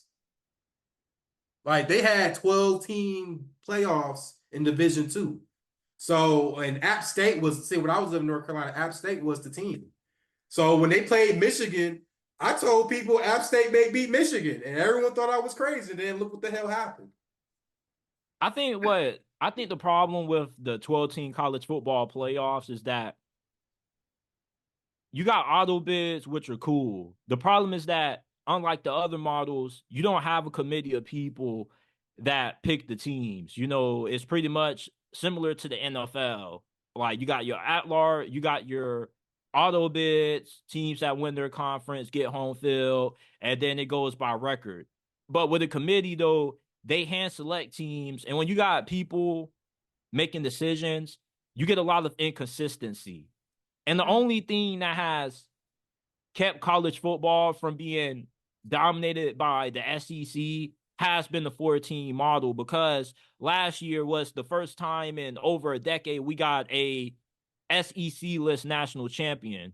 Yeah, that was. But now with the college football playoffs expanding to 12 teams, Georgia gets in with one loss. You feel me? And Georgia probably wins it all. And so there's then 12 teams, right? Yeah, so you're gonna have your 4 auto bids that go to the P4 Second round champion. automatically, right? Yeah, then you're gonna have the highest rated group of 5 school that gets in. Okay, So so I think that matches auto would be bid. like a 5-12, 6-11, Yeah, and 10-7, whatnot. like that, right? Kind of like NCAA Now, basketball, right? the Okay. teams that get auto bids though, they get a first round bye. Now, the other teams, though, you know, who don't end up getting a high seed, they get a home field playoff game. Now, the problem with this is that nobody's going to be happy with it because there's always going to be a team that gets snubbed. Because I want you to think about this, right? You got 12 spots, 5 of those go to auto bids. Now, what are you going to do with the other 9 spots, right? You know that you're going to have about 3 or 4 SEC teams that get in because the SEC, here's where my biggest problem lies, right? I got Alabama going 11-1, losing to Texas in the SEC championship. Texas goes 10-2. I also have Georgia going 10-2. You know Alabama's getting in. So you know wait, Texas so you think Texas beats Georgia? Well, yeah, I think that Georgia ends up suffering 2 of their losses on the road just because they play 3 of the SEC. Because Georgia is favored to win the SEC, right? Of But the course. other 3 teams behind them are Texas, Alabama, and Ole Miss. They play all 3 of No those one's teams been on the talking about road, Ole Miss this whole time. I think that's more scary and they because play. we know Jackson Dart is going to throw the ball. Lane Kiffin, he makes great like play calls. It's just the defense, bro. Like when the defense gives up, like I remember they were like plus 22 against Georgia. I'm like, they at They got least keep the smoked. game close. And They then when got Georgia started smoked. running up the score on them, Ole Miss had nothing. They couldn't figure out what to do. But here's the thing about Ole Miss, though. Let's say Ole Miss goes 9-3. They're not going to be the SEC is probably going to have 4 teams that go 9-3.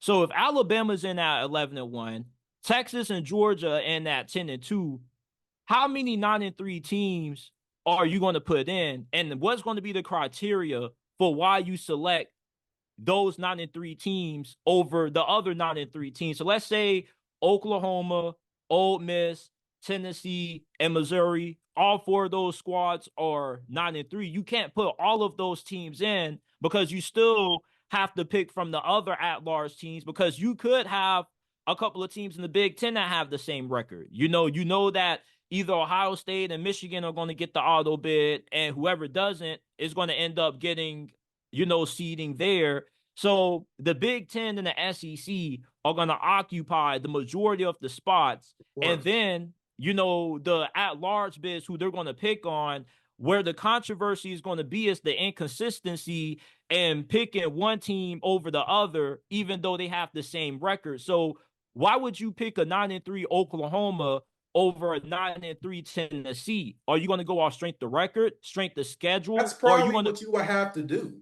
Last year, they didn't go off that. They went off the eye test, because remember, they was like, from what we see when we watch these games, so-and-so team is, the best team in America. Yeah. So with you expanding to 12 teams and there still are going to be more snubs, more people are going to say, we need to expand. And remind you, we're not stuck at 12 teams. After 2 years, we're going to 14.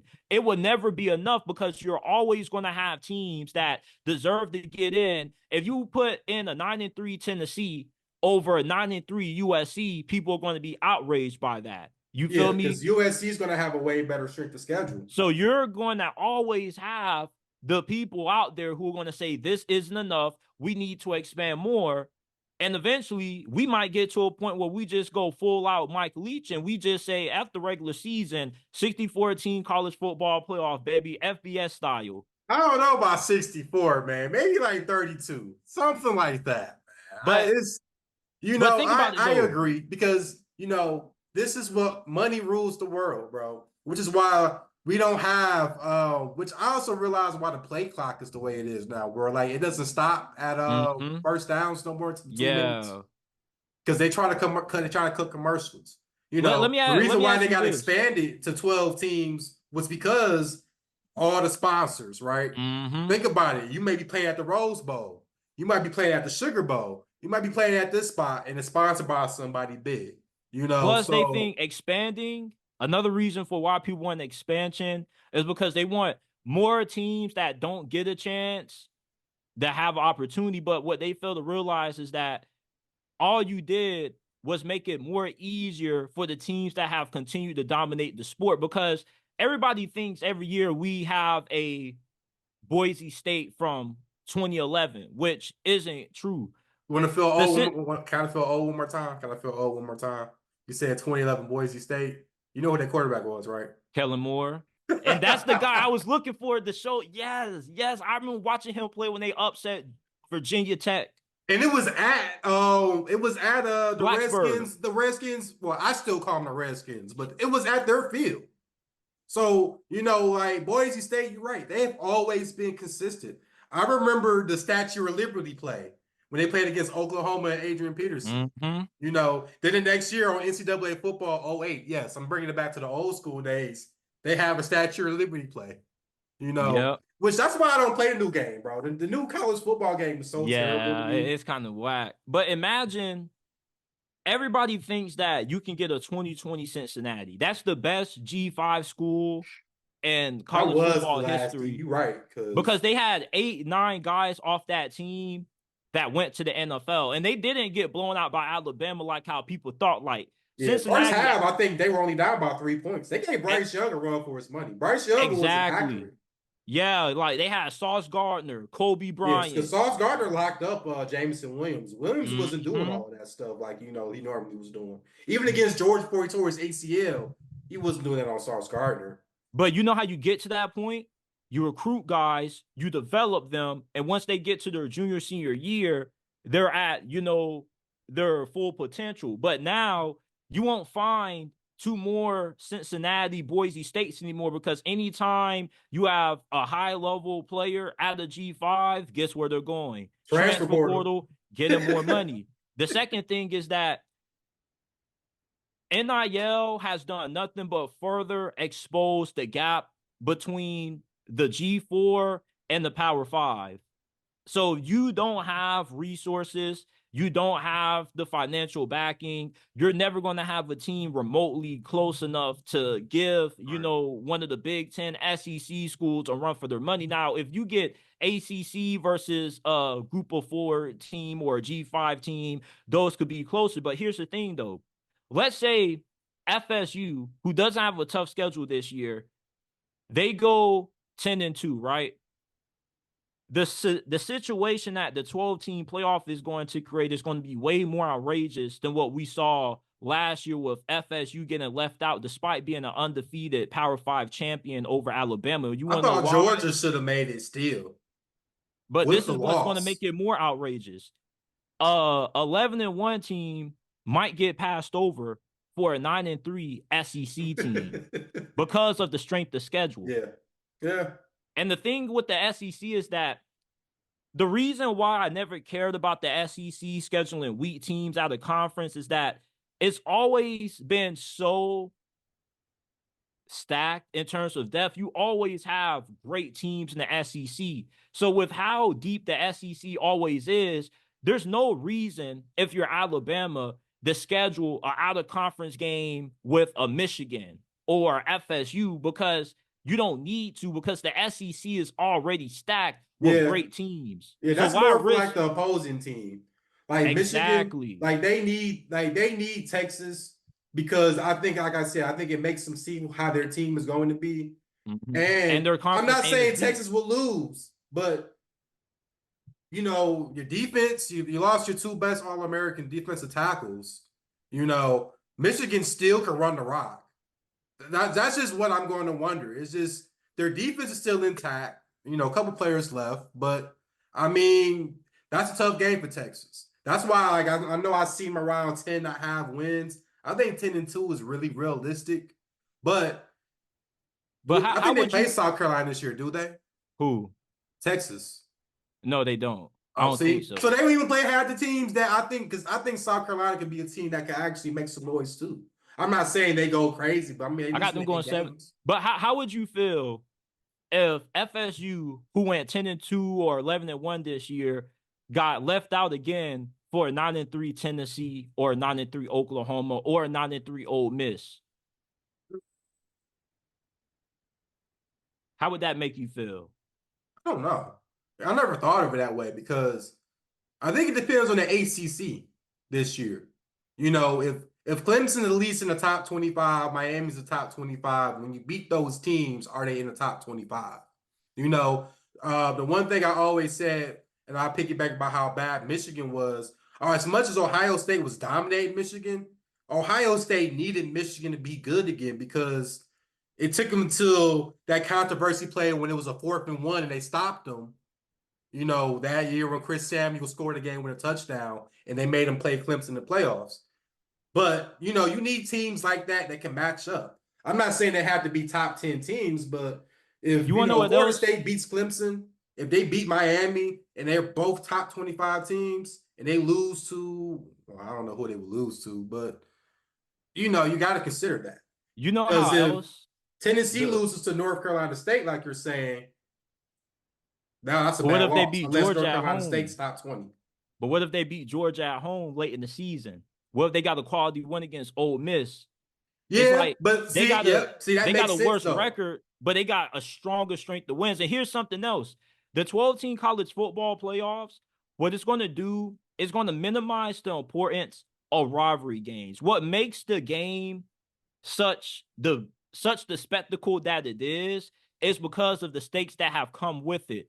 Either you win and you get to the Big Ten championship, or you lose and now your playoff fate's in the hands of the committee. But now with it being 12 teams, that game doesn't have that same level of importance because Ohio State, Michigan, they could drop that game, rematch in the Big Ten championship, and then potentially rematch again in the college football playoffs. Now, you may say off the bat, seeing the game 3 times in the season is great. But then once we start getting used to seeing these same rivalry games that we only saw played once, being played twice and 3 times in a year, they don't have the same level of intensity because the stakes aren't as high anymore. Ryan Day could lose to Michigan again and win a national championship, and it has no implications. The reason why Ryan Day gets the criticism that he receives is because Ohio State can't get past Michigan, and that's been the reason why they missed out on the playoffs. But now, when you Well, they missed play, it once, right? Because other than that, they made it that one year when. but they don't get to the Big Ten championship, though. Right, right. So now with the Right. playoffs, you see the same games being played 3 times. What's the point of really trying to magnify it during the regular season? It loses its luster because the more you get of a product, the less in demand it becomes. So what the college football playoff does, in a sense, it has put more of an importance on winning your conference championship, but at the same time, it has lessened the importance of the regular season because now, if you're in the SEC or the Big Ten, even if you have 3 losses, as long as you beat some really good teams throughout that stretch, because there aren't going to be any undefeated teams anymore. Like Penn We State. might have a few if you're really that good, but with how oversaturated the SEC is, like even Georgia fans, I was talking to them on Spaces the other night. I was like, be honest, bro. Like, there's no chance anybody ever again is going to go undefeated unless you really just have a completely stacked team. Because, like, you're going to have years when you're Georgia, you're the best team in college football, but despite how good you are, going on the road against 3 of the highest odds teams to win the conference outside of you, there's definitely room for you to lose at least 1 or 2 of those road games because majority of those upsets occur when you're on the road. Remember Bryce Young's final season when they lost 2 games? All those 2 losses occurred on the road against Tennessee, last minute, on the road, last minute loss to LSU. So now, with how conference realignment, you asked me earlier, how has that impacted college football? There's not going to be any more undefeated teams, and you get more Missouri stories where they wouldn't have been able to win as many games as what they did in the past with the traditional SEC scheduling, because with it rotating every year, you may be like Ole Miss and not have any tough road games. Because Missouri definitely since they've been into the SEC, they have been garbage. Same thing Into with the last few Auburn. years. Recruiting too. What they got, that 5-star dude, Bolden. Bolden's looking like a first-round pick. And I do think he was the spark that make this team better. So sometimes players that do come into your program do help out. But I mean, the last time I remember Missouri being good, like I said, I don't have another old moment, but you can go back to when they had Chase Daniels, Jeremy Maclin as the ones who punch. So they had Shane Ray. And Big 12 Missouri wasn't a slouch. I mean, they lost to Texas and Oklahoma, but those games weren't easy. So I definitely people understand. forgot year 2 when Missouri was in the SEC. They went to the SEC championship. They lost to Auburn. They had Michael Sam. Yeah, and Michael Sam would have got a bag, but he didn't come out. Let's just be honest. Because so it's like, you don't be a co-defensive player of the year with the first overall pick for no reason. Because first overall pick was Davion Clowney. So it's like, think about the schools like Florida now with conference realignment. For Florida, there's going to be some teams that have just as difficult as a schedule as what they're going to have. And you're going to have to be able to overcome that. So if Georgia had the same schedule Florida had this year, yeah, we know they will win 10 games, but, they will also have some losses throughout that. So it's just, a lot of things are about to change. Yeah, I think there's no East and West division no more either, right? Yeah, there's no more division. So it's just the top 2 teams who make the exactly. So, and everybody just rotates a different schedule. So one year you may have 5 road games against some of the best teams in the SEC, and other years you could get the break that Ole Miss has, where their toughest game of the year is at home against Georgia. They don't have no tough road games because their road games are against. So they don't play Alabama this year? I don't think they played them on the road. I don't think they have no tough road games this year. Like, the best team they play is Georgia. They have to play Alabama this year, right? No, because since they got rid of the divisions, not all of the rivalries. So Yeah, the because they used reason to always be in the West, and they always played every exactly. year. So now with you getting rid of divisions, you're not locked in to always have to play Alabama and LSU anymore. It rotates. So you'll play a different slate of teams every I year. gotta look this up. Let me see. And you know what? Speaking of it, I wouldn't mind their win total this year as far as Ole Miss. I mean, Yeah, Ole Miss, their bro, toughest the road. first 4 weeks should be easy wins, right? They play Foreman, they Yeah, play Middle Middle Tennessee, Tennessee. Wake Forest, Georgia Southern. They should win that. Now Kentucky would be the tough one. But Yeah, and let me see. now you do get LSU on the road. That could be a tough game, but Yeah. outside of that, they got no tough Wow, they don't play road out. games. This is the first time I ever see them not play Alabama. You see, That's crazy. now the thing that has made it so difficult, I don't think the parity is going to come from the college football playoffs. The parity comes from the benefits of conference realignment. You Yeah. get rid of divisions. You do still have your protected rivalry, so you're still going to play against your rivals every year. So Auburn can't duck Georgia and Alabama. You're still Alabama. going to play But the thing them. they did change it was, I mean, I don't know if you remember this with Big 12, but they brought back the Texas A&M Texas rivalry. Mm-hmm. And they But they didn't want got rid Texas of in it the with SEC. LSU. So, but it's crazy. This is the first time that I've seen Ole Miss not play Alabama. So Like that's that to me really shocking.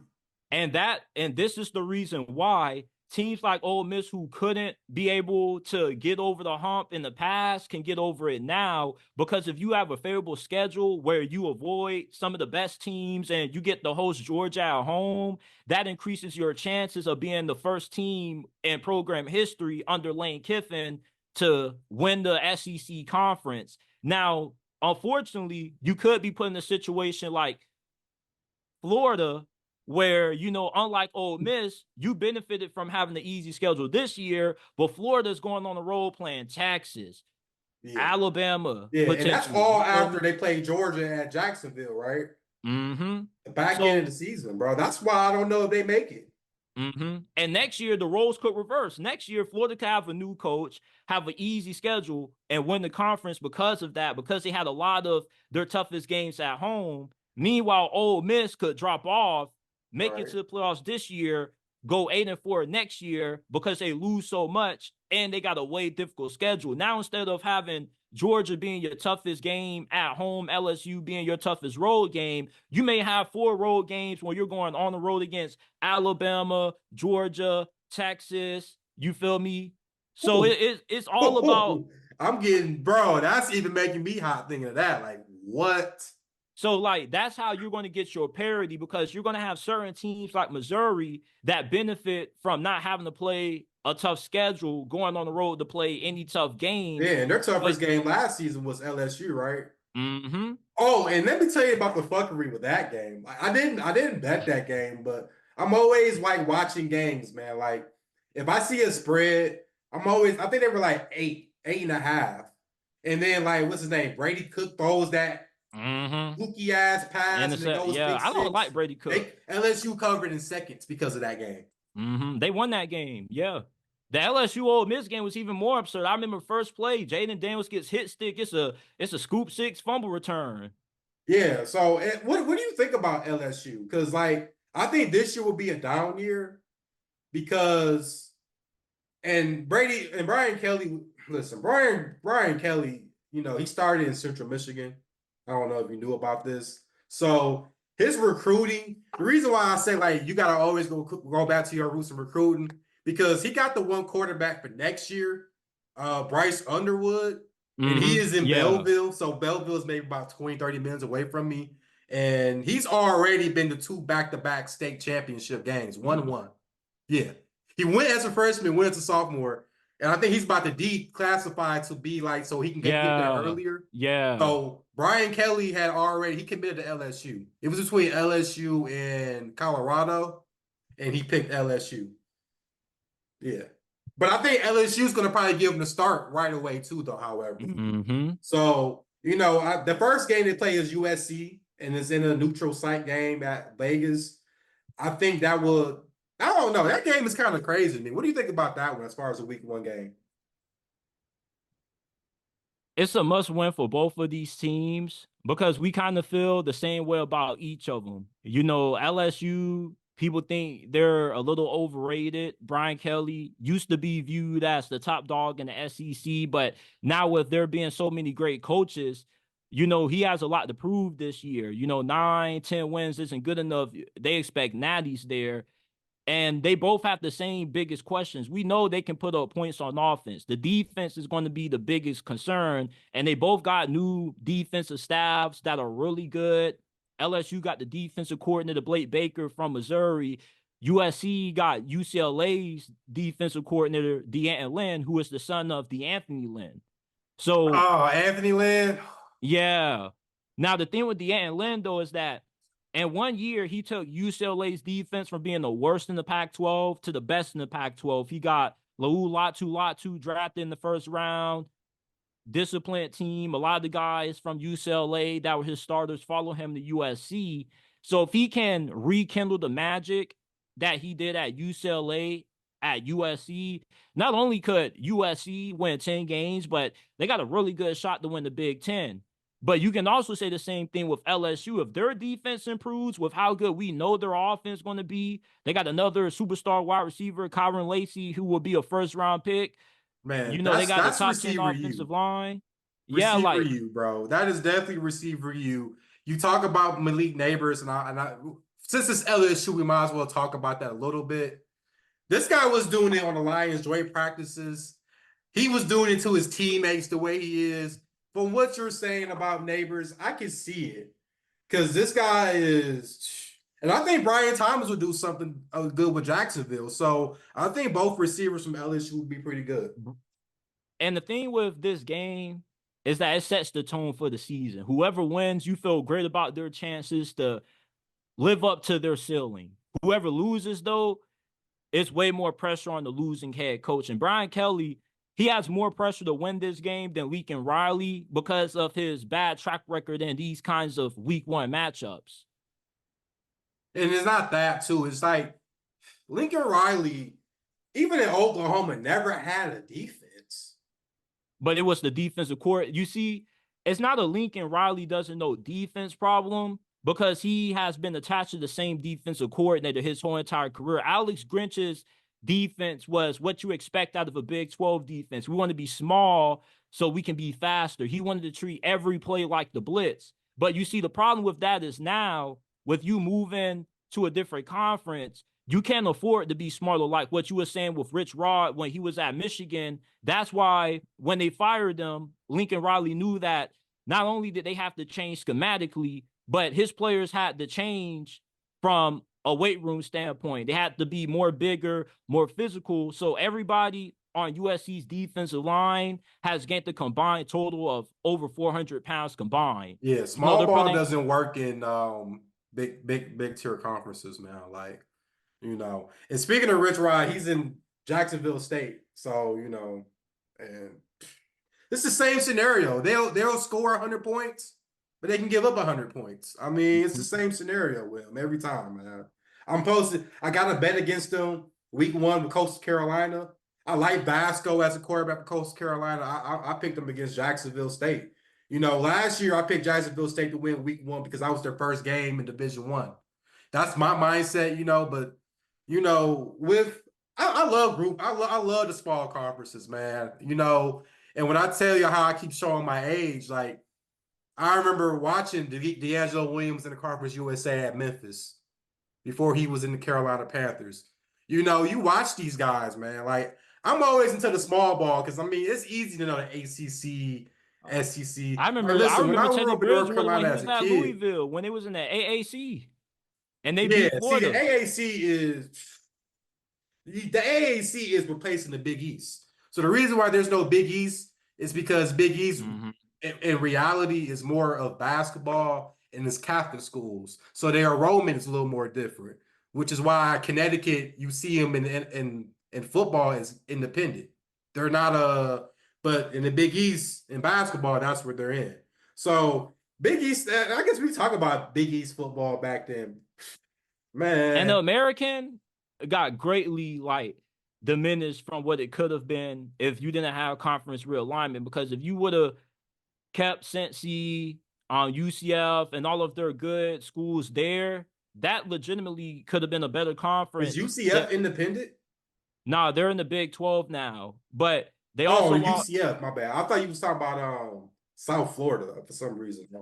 Now, but like if the American was able to keep UCF, SMU, Cincinnati in that conference, they could have been better than what the Yeah. ACC is right now. Yeah. But see, with SMU though, they have a huge NIL, which is why some people don't know they joined the ACC. But they're paying to be in the ACC, Yeah, like for their 5 years. whole They don't even have alumni. to get Yeah, paid from the ACC, yeah. They said we're just going to pay to be in here, 175 million. and they have the money to do it.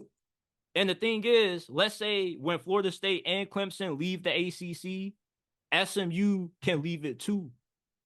So where do you think they go? Because I hear reports saying that the SEC doesn't want Florida State and Clemson. And I think also it's because of basketball too, right? Because that is SEC basketball is good. People don't pay attention to that. I think those are a little bit fibs. They can't really say how interested they're in when it comes to adding those schools to their conferences because of the litigations legally that they're going through. Right. And Because I know with they're them still, suing the ACC right now. yeah, so like you can't speak on them until like they actually become free agents, but they're going to find a way to wiggle, get out of their grant of rights deal. I mostly think they'll be headed to the Big 12 because the Big 12, unlike Yeah, the I've heard a other, lot of reports about Big 12 for sure. now the Big 12, last thing I want to say before I let you go is that the Big 12 has a legitimate chance to get up to the level that the Big 10, the SEC are because of their new commissioner, Brent Yermark, who used to work under Jay-Z. Now, what he did was he got on the offensive. He saw the SEC, the Big 10 adding schools, so he did the best he could. But also, although the Big 12 schools aren't getting the kind of money that the SEC and Big 10 schools are, the way he's making up for that is by going to outside entities like Allstate. I know you heard the rumors of how they want to have a naming rights agreement and Yeah, the call it fake the All. Denzel nigga. Yeah, so That's what I call the guy from Allstate, the fake Denzel nigga, bro.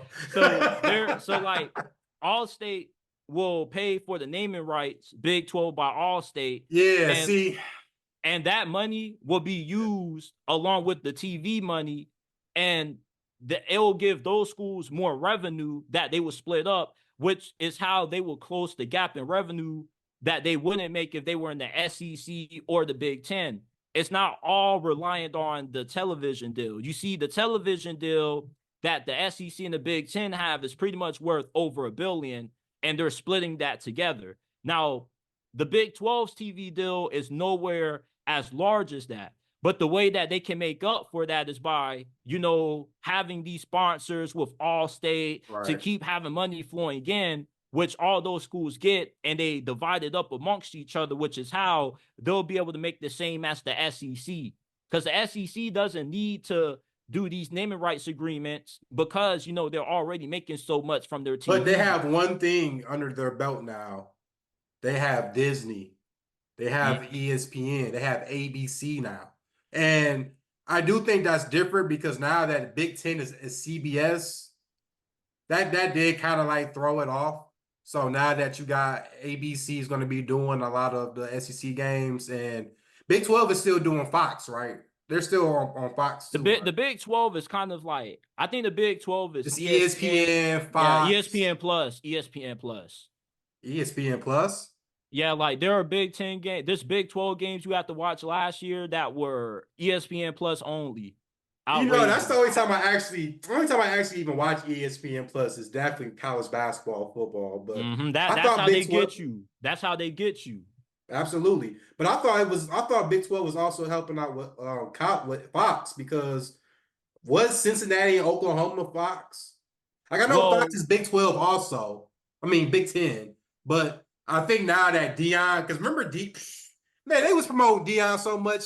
I don't think Pac-12 was ever on Fox. And all of a well, sudden you see the damn well, Buffalo well, with you see Dion. You're like, they're what happened promoting. was when they got Dion, they made sure that those games were like the networks. Literally, the networks picked the games they wanted, but there were a few Deion Sanders games that were on the Pac-12 network, Right. And they didn't really do that good because it's hard to find these Pac-12 games unless you watch them on Stream East or something like that. Man, listen, Pac-12 destroyed themselves because how you don't have a market in LA.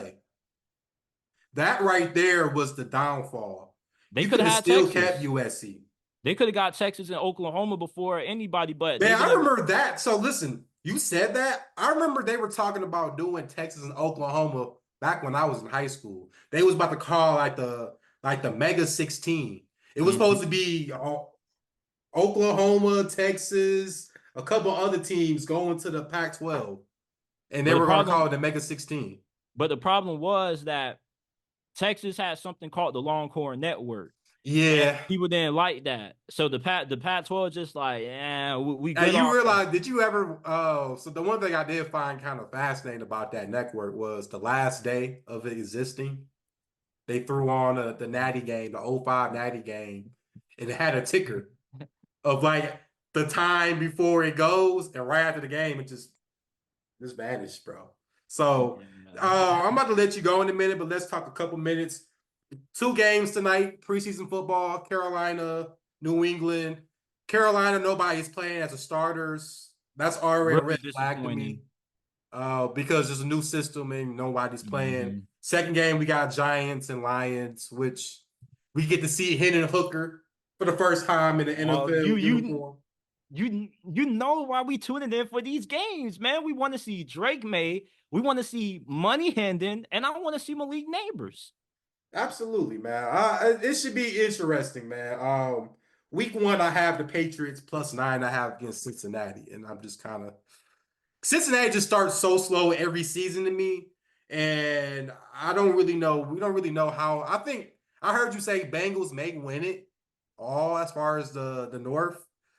I don't know yet Man, because I every got year they go 0-3, 0-4. Like it was a stretch last season where I picked Cincinnati to win 4 or 5 games in a row, and then yeah, they were hot until they lost to Houston. And then the next game they yeah, played Baltimore, and that's when Joe Burrow messed up his wrist. yeah, And they still, I mean, what were they? 8-9, 9-8? No, they were 9-8. yeah. But Jake No, they were Browning eight and was the nine. They were eight quarterback. and nine. So I'm looking more into New England because the thing that scares me is I don't know if Judon wants to stay with the Patriots. And then you hear about, oh, well, and this is why I don't listen to a lot of the media. Everyone says Joe Milton is outplaying Drake May. I mean, I know Joe Milton when he was in Michigan. So how about let's see him in the game first before you talk shit? I'm not Because I'm not gonna lie to you. A few months ago, after the draft, I made a video titled JT's Theory on Why the Patriots Drafted Joe Milton. And I said this. I said that I would not be surprised if Joe Milton ends up being better than Drake May. He is their insurance plan. Gerard Mayo knows as a defensive minded coach, you got to have a QB. And they said the reasoning for why they took him was because he had too much talent, too much potential to just pass up on. And the NFL, and my reasoning for this wasn't really a skill thing, really. It's really just because the NFL is weird. It's always some random stuff that happens or things that don't go to plan. Joe Milton, him and Drake May are both projects. Drake May is just not as big as a project as what Joe Milton is, but there are still a lot of things that Drake May has to learn. What Joe Milton has in his advantage is that, let's say that he does end up getting coached up because his accuracy does have to improve, but it's not like it can't be improved. The thing with Joe Milton is that he has more experience than Drake May as a starter in a sense. And I do believe in the NFL now. It's also about scheme, who you go to, which OC can best utilize your strengths. Joe Milton absolutely. has the strongest arm in the history of football. You feel me? There are teams that aren't going to just force him to change positions right out the gate because everybody's going to try to get the most out of that talent. Because if you can get Joe Milton to just be a halfway decent starter, you got a damn gem with that kind of arm strength and athleticism. So, with how weird the NFL is, I'm not surprised Joe Milton has outperformed Drake May up to this point. Now, I'm with you. We need to see it in the game because we know he's the greatest practice player in the history of Man, trust me, football. bro. Like I knew that from his Michigan days. I'm like, Who? But it's like the NFL is just weird like that. Like I do think this could be a situation where the dude who was drafted lower ends up exceeding expectations and ends up outplaying the dude who was drafted above him Yeah. because the NFL is always random. You It know, happened like things that don't with the always go to Redskins, right? plan. RG3, the And second Kirk overall Cousins. pick. They trade everything to the Rams and they get Kirk Cousins in the 4th round. And, I mean, Same thing with Brock Purdy, Trey Lance. Now, Brock Purdy went the year after Trey Lance, but they weren't expect like Kyle Shanahan never really wanted Trey Lance. You know, that was more of a honestly John though, can Lynch I say play. something about Brock Purdy? Like,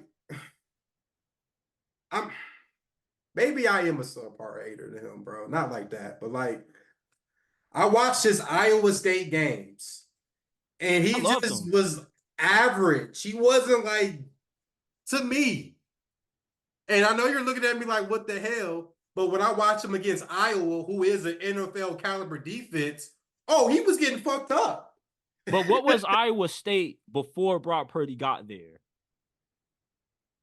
Nothing. He gave them their best seasons. And when I watched Brock Purdy, I had him on my radar. Like he was a top 10 QB. I was like, if he goes to the right system, he could be a very good backup and possibly a decent starter. Because what I look for in quarterbacks since the whole Zach Wilson fiasco, can you play well within That guy, structure? bro, that pandemic season saved him. That saved them because BYU weren't playing good teams anyway. Mm-hmm. You Best team played they played Coastal was Colts. Carolina on a Mm-hmm. which was a last minute game. It was a last minute game, but Yeah. that was the one loss where we're like, oh, Yeah. oh, But the thing after that I learned is that now I change how I evaluate quarterbacks. My number one things was first, do you play well within structure? Can you read defenses? Can you get the ball out fast?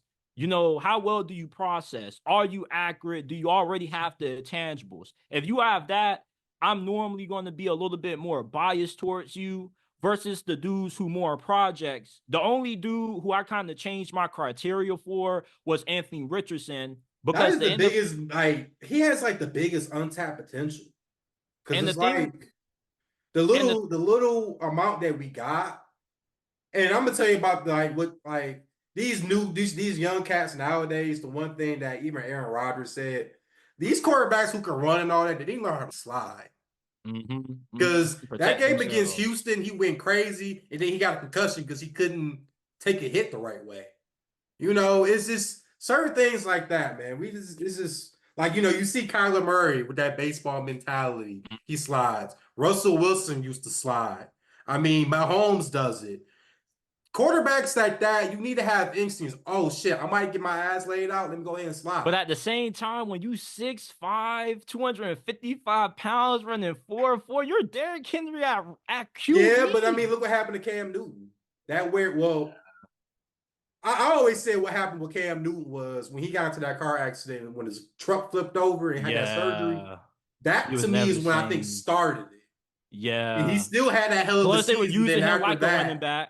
he So, still had like, the same shoulder injury yeah. over and over. Then there was a foot injury. And at that point, But with Brock Purdy though, like he was different because I looked at him, I was like, bro, like you get the ball out fast, you play well within structure, you throw with great timing and anticipation. And I'm looking for those three traits because those are the three most important traits: your ability to read defenses, the ability to throw with anticipation, good accuracy. Those are the three traits that normally translate the best to the NFL. see, And I that's could coach against this guy because I the one problem he had, he still has it now. When you get all up in his face, he doesn't think. And that's why I said that when I watched those games against Iowa, when they blitz him, he cannot find a way to throw the ball. The game against Kansas City, how do you think they prevented that through a field goal? You pressure him, he can't sit there and he can't think quick enough to throw the ball. But those are the ways. But those are how those Kyle Shanahan offenses are structured. It's like it's all about timing, rhythm, and when you mess that up, like the Christmas game against the Baltimore Ravens, you feel me? Mike McDonald, who's now with Seattle, Seattle's being incredibly underlooked. They could have Seattle the is best. underrated, bro. I listen. See, Yeah, every year, they're Seattle underrated. just they. I mean, I know it was Pete Carroll, but they're they're a typical Northwest team. They adapt to everywhere they go. You But know, they consider Mike McDonald to be the Sean McVay of defensive-minded coaches. I can see that. I got them on over 7.5 this year. I do too. This, and you know what? I think I would feel more comfortable if Sam Howell plays than Geno Smith. Sam Howell didn't play bad with Washington. What now? The thing I have a problem with Washington still is offensive line. Sam Howell was getting chewed up every fucking play he had. He's too Jameis Winston for me. And I love Jameis because I've won so much money utilizing him as my QB1 in fantasy football. Like my homeboys always talk about it. He's like, bro, you really had Jameis Winston. But the thing with Jameis Winston is he was a cheat code. Like touchdowns were 6, interceptions -2. If you throw 30 for 3 30, interceptions man. but 5 touchdowns, you feel me? You still gave me 20 points. But Sam Howell, with Mike McDonald being the defensive coach, he probably much rather would prefer the QB who takes care of the football. And Geno Smith, he wasn't that bad to me. As a matter of fact, like I don't really think he's that much of the problem. The ceiling is limited with him. So eventually you do want to get a QB that, because they did want Anthony Richardson. You know, if he was available. I remember that because they got Weatherspoon, right? Yeah. Which I think that panned out. That panned out greatly. Exactly. Anyway. But it's like, you know, with Brock Purdy and that offense, you know, I believe that he truly is an elite QB because he throws with elite accuracy and anticipation. Like, you just don't go from a 4th-stringer getting no first-team reps at all to just dominating. Like, this dude has he hasn't lost too many games since he has taken over as a starter. So that's very rare to me. And the way that he throws guys open is very rare as well.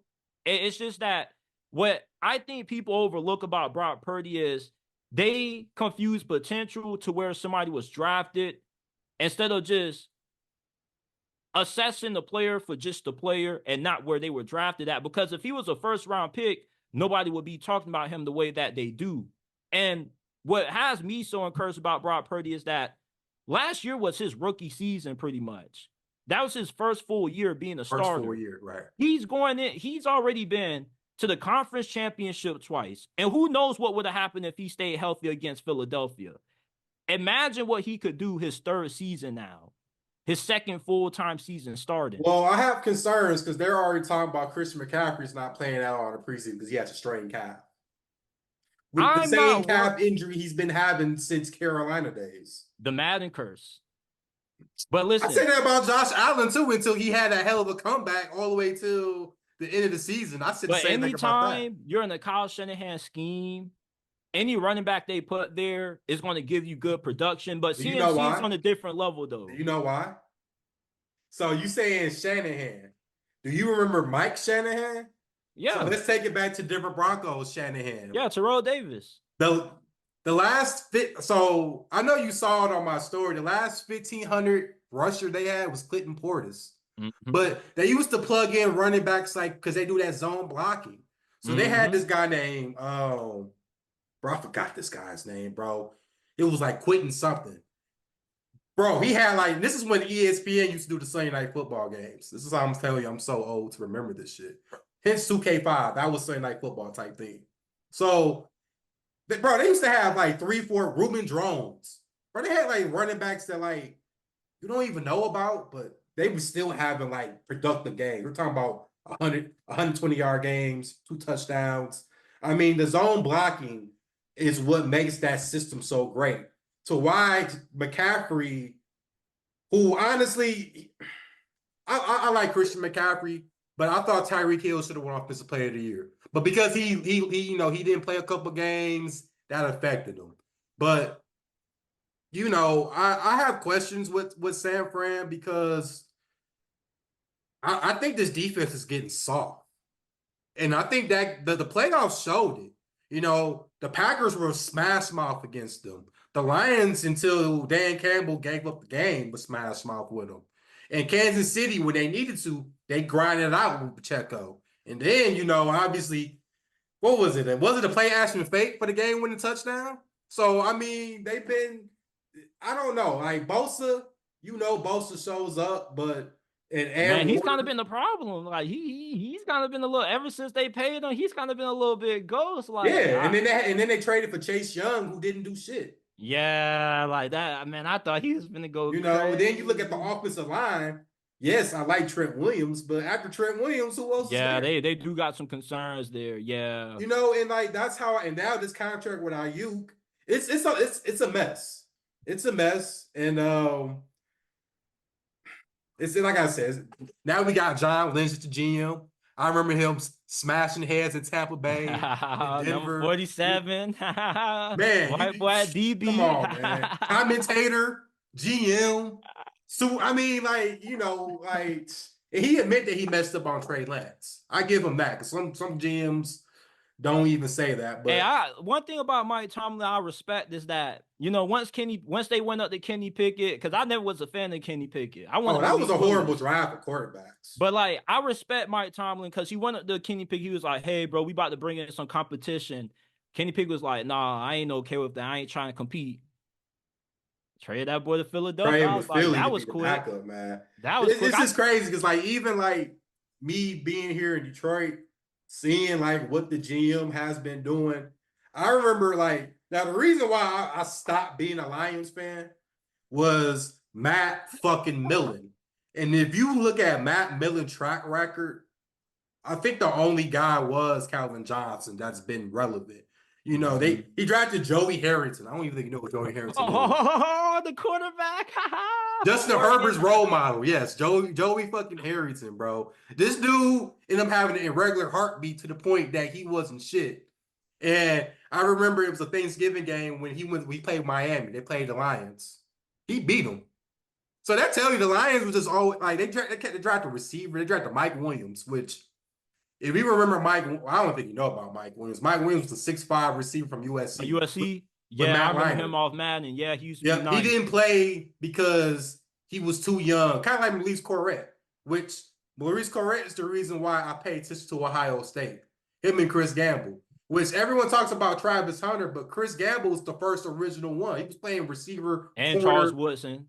Yeah, he was playing receiver, and then having check Braylon Edwards the next drive. Which I know Travis Hunter is going to get his money. He's going to get paid for sure. But like the game has changed, but with the Lions, I remember Matt Millen. They had you could probably look it up on YouTube. They had like a football life about him, and he was a Super Bowl winning linebacker. He played with the Niners, he played with the Raiders, but it was a time where his son was on there and was like, I remember my dad say, DeMarcus Ware is going to be one of the greatest linebackers out of this draft. We should get him. And then Facts, somebody man. suggested to him, let's get another receiver to help out Roy Williams. And Well, they draft Mike Williams. Dallas was happy as hell. They could not 3 picks believe it. later, DeMarcus Ware goes. They could not believe it. So, it's crazy we're allowed to turn around with some of these teams, but I appreciate your time, man. This has been a great conversation. You guys check out JT Sports Podcast. I'll leave the link in the description, man. As always, like, comment, subscribe, and let's get this money.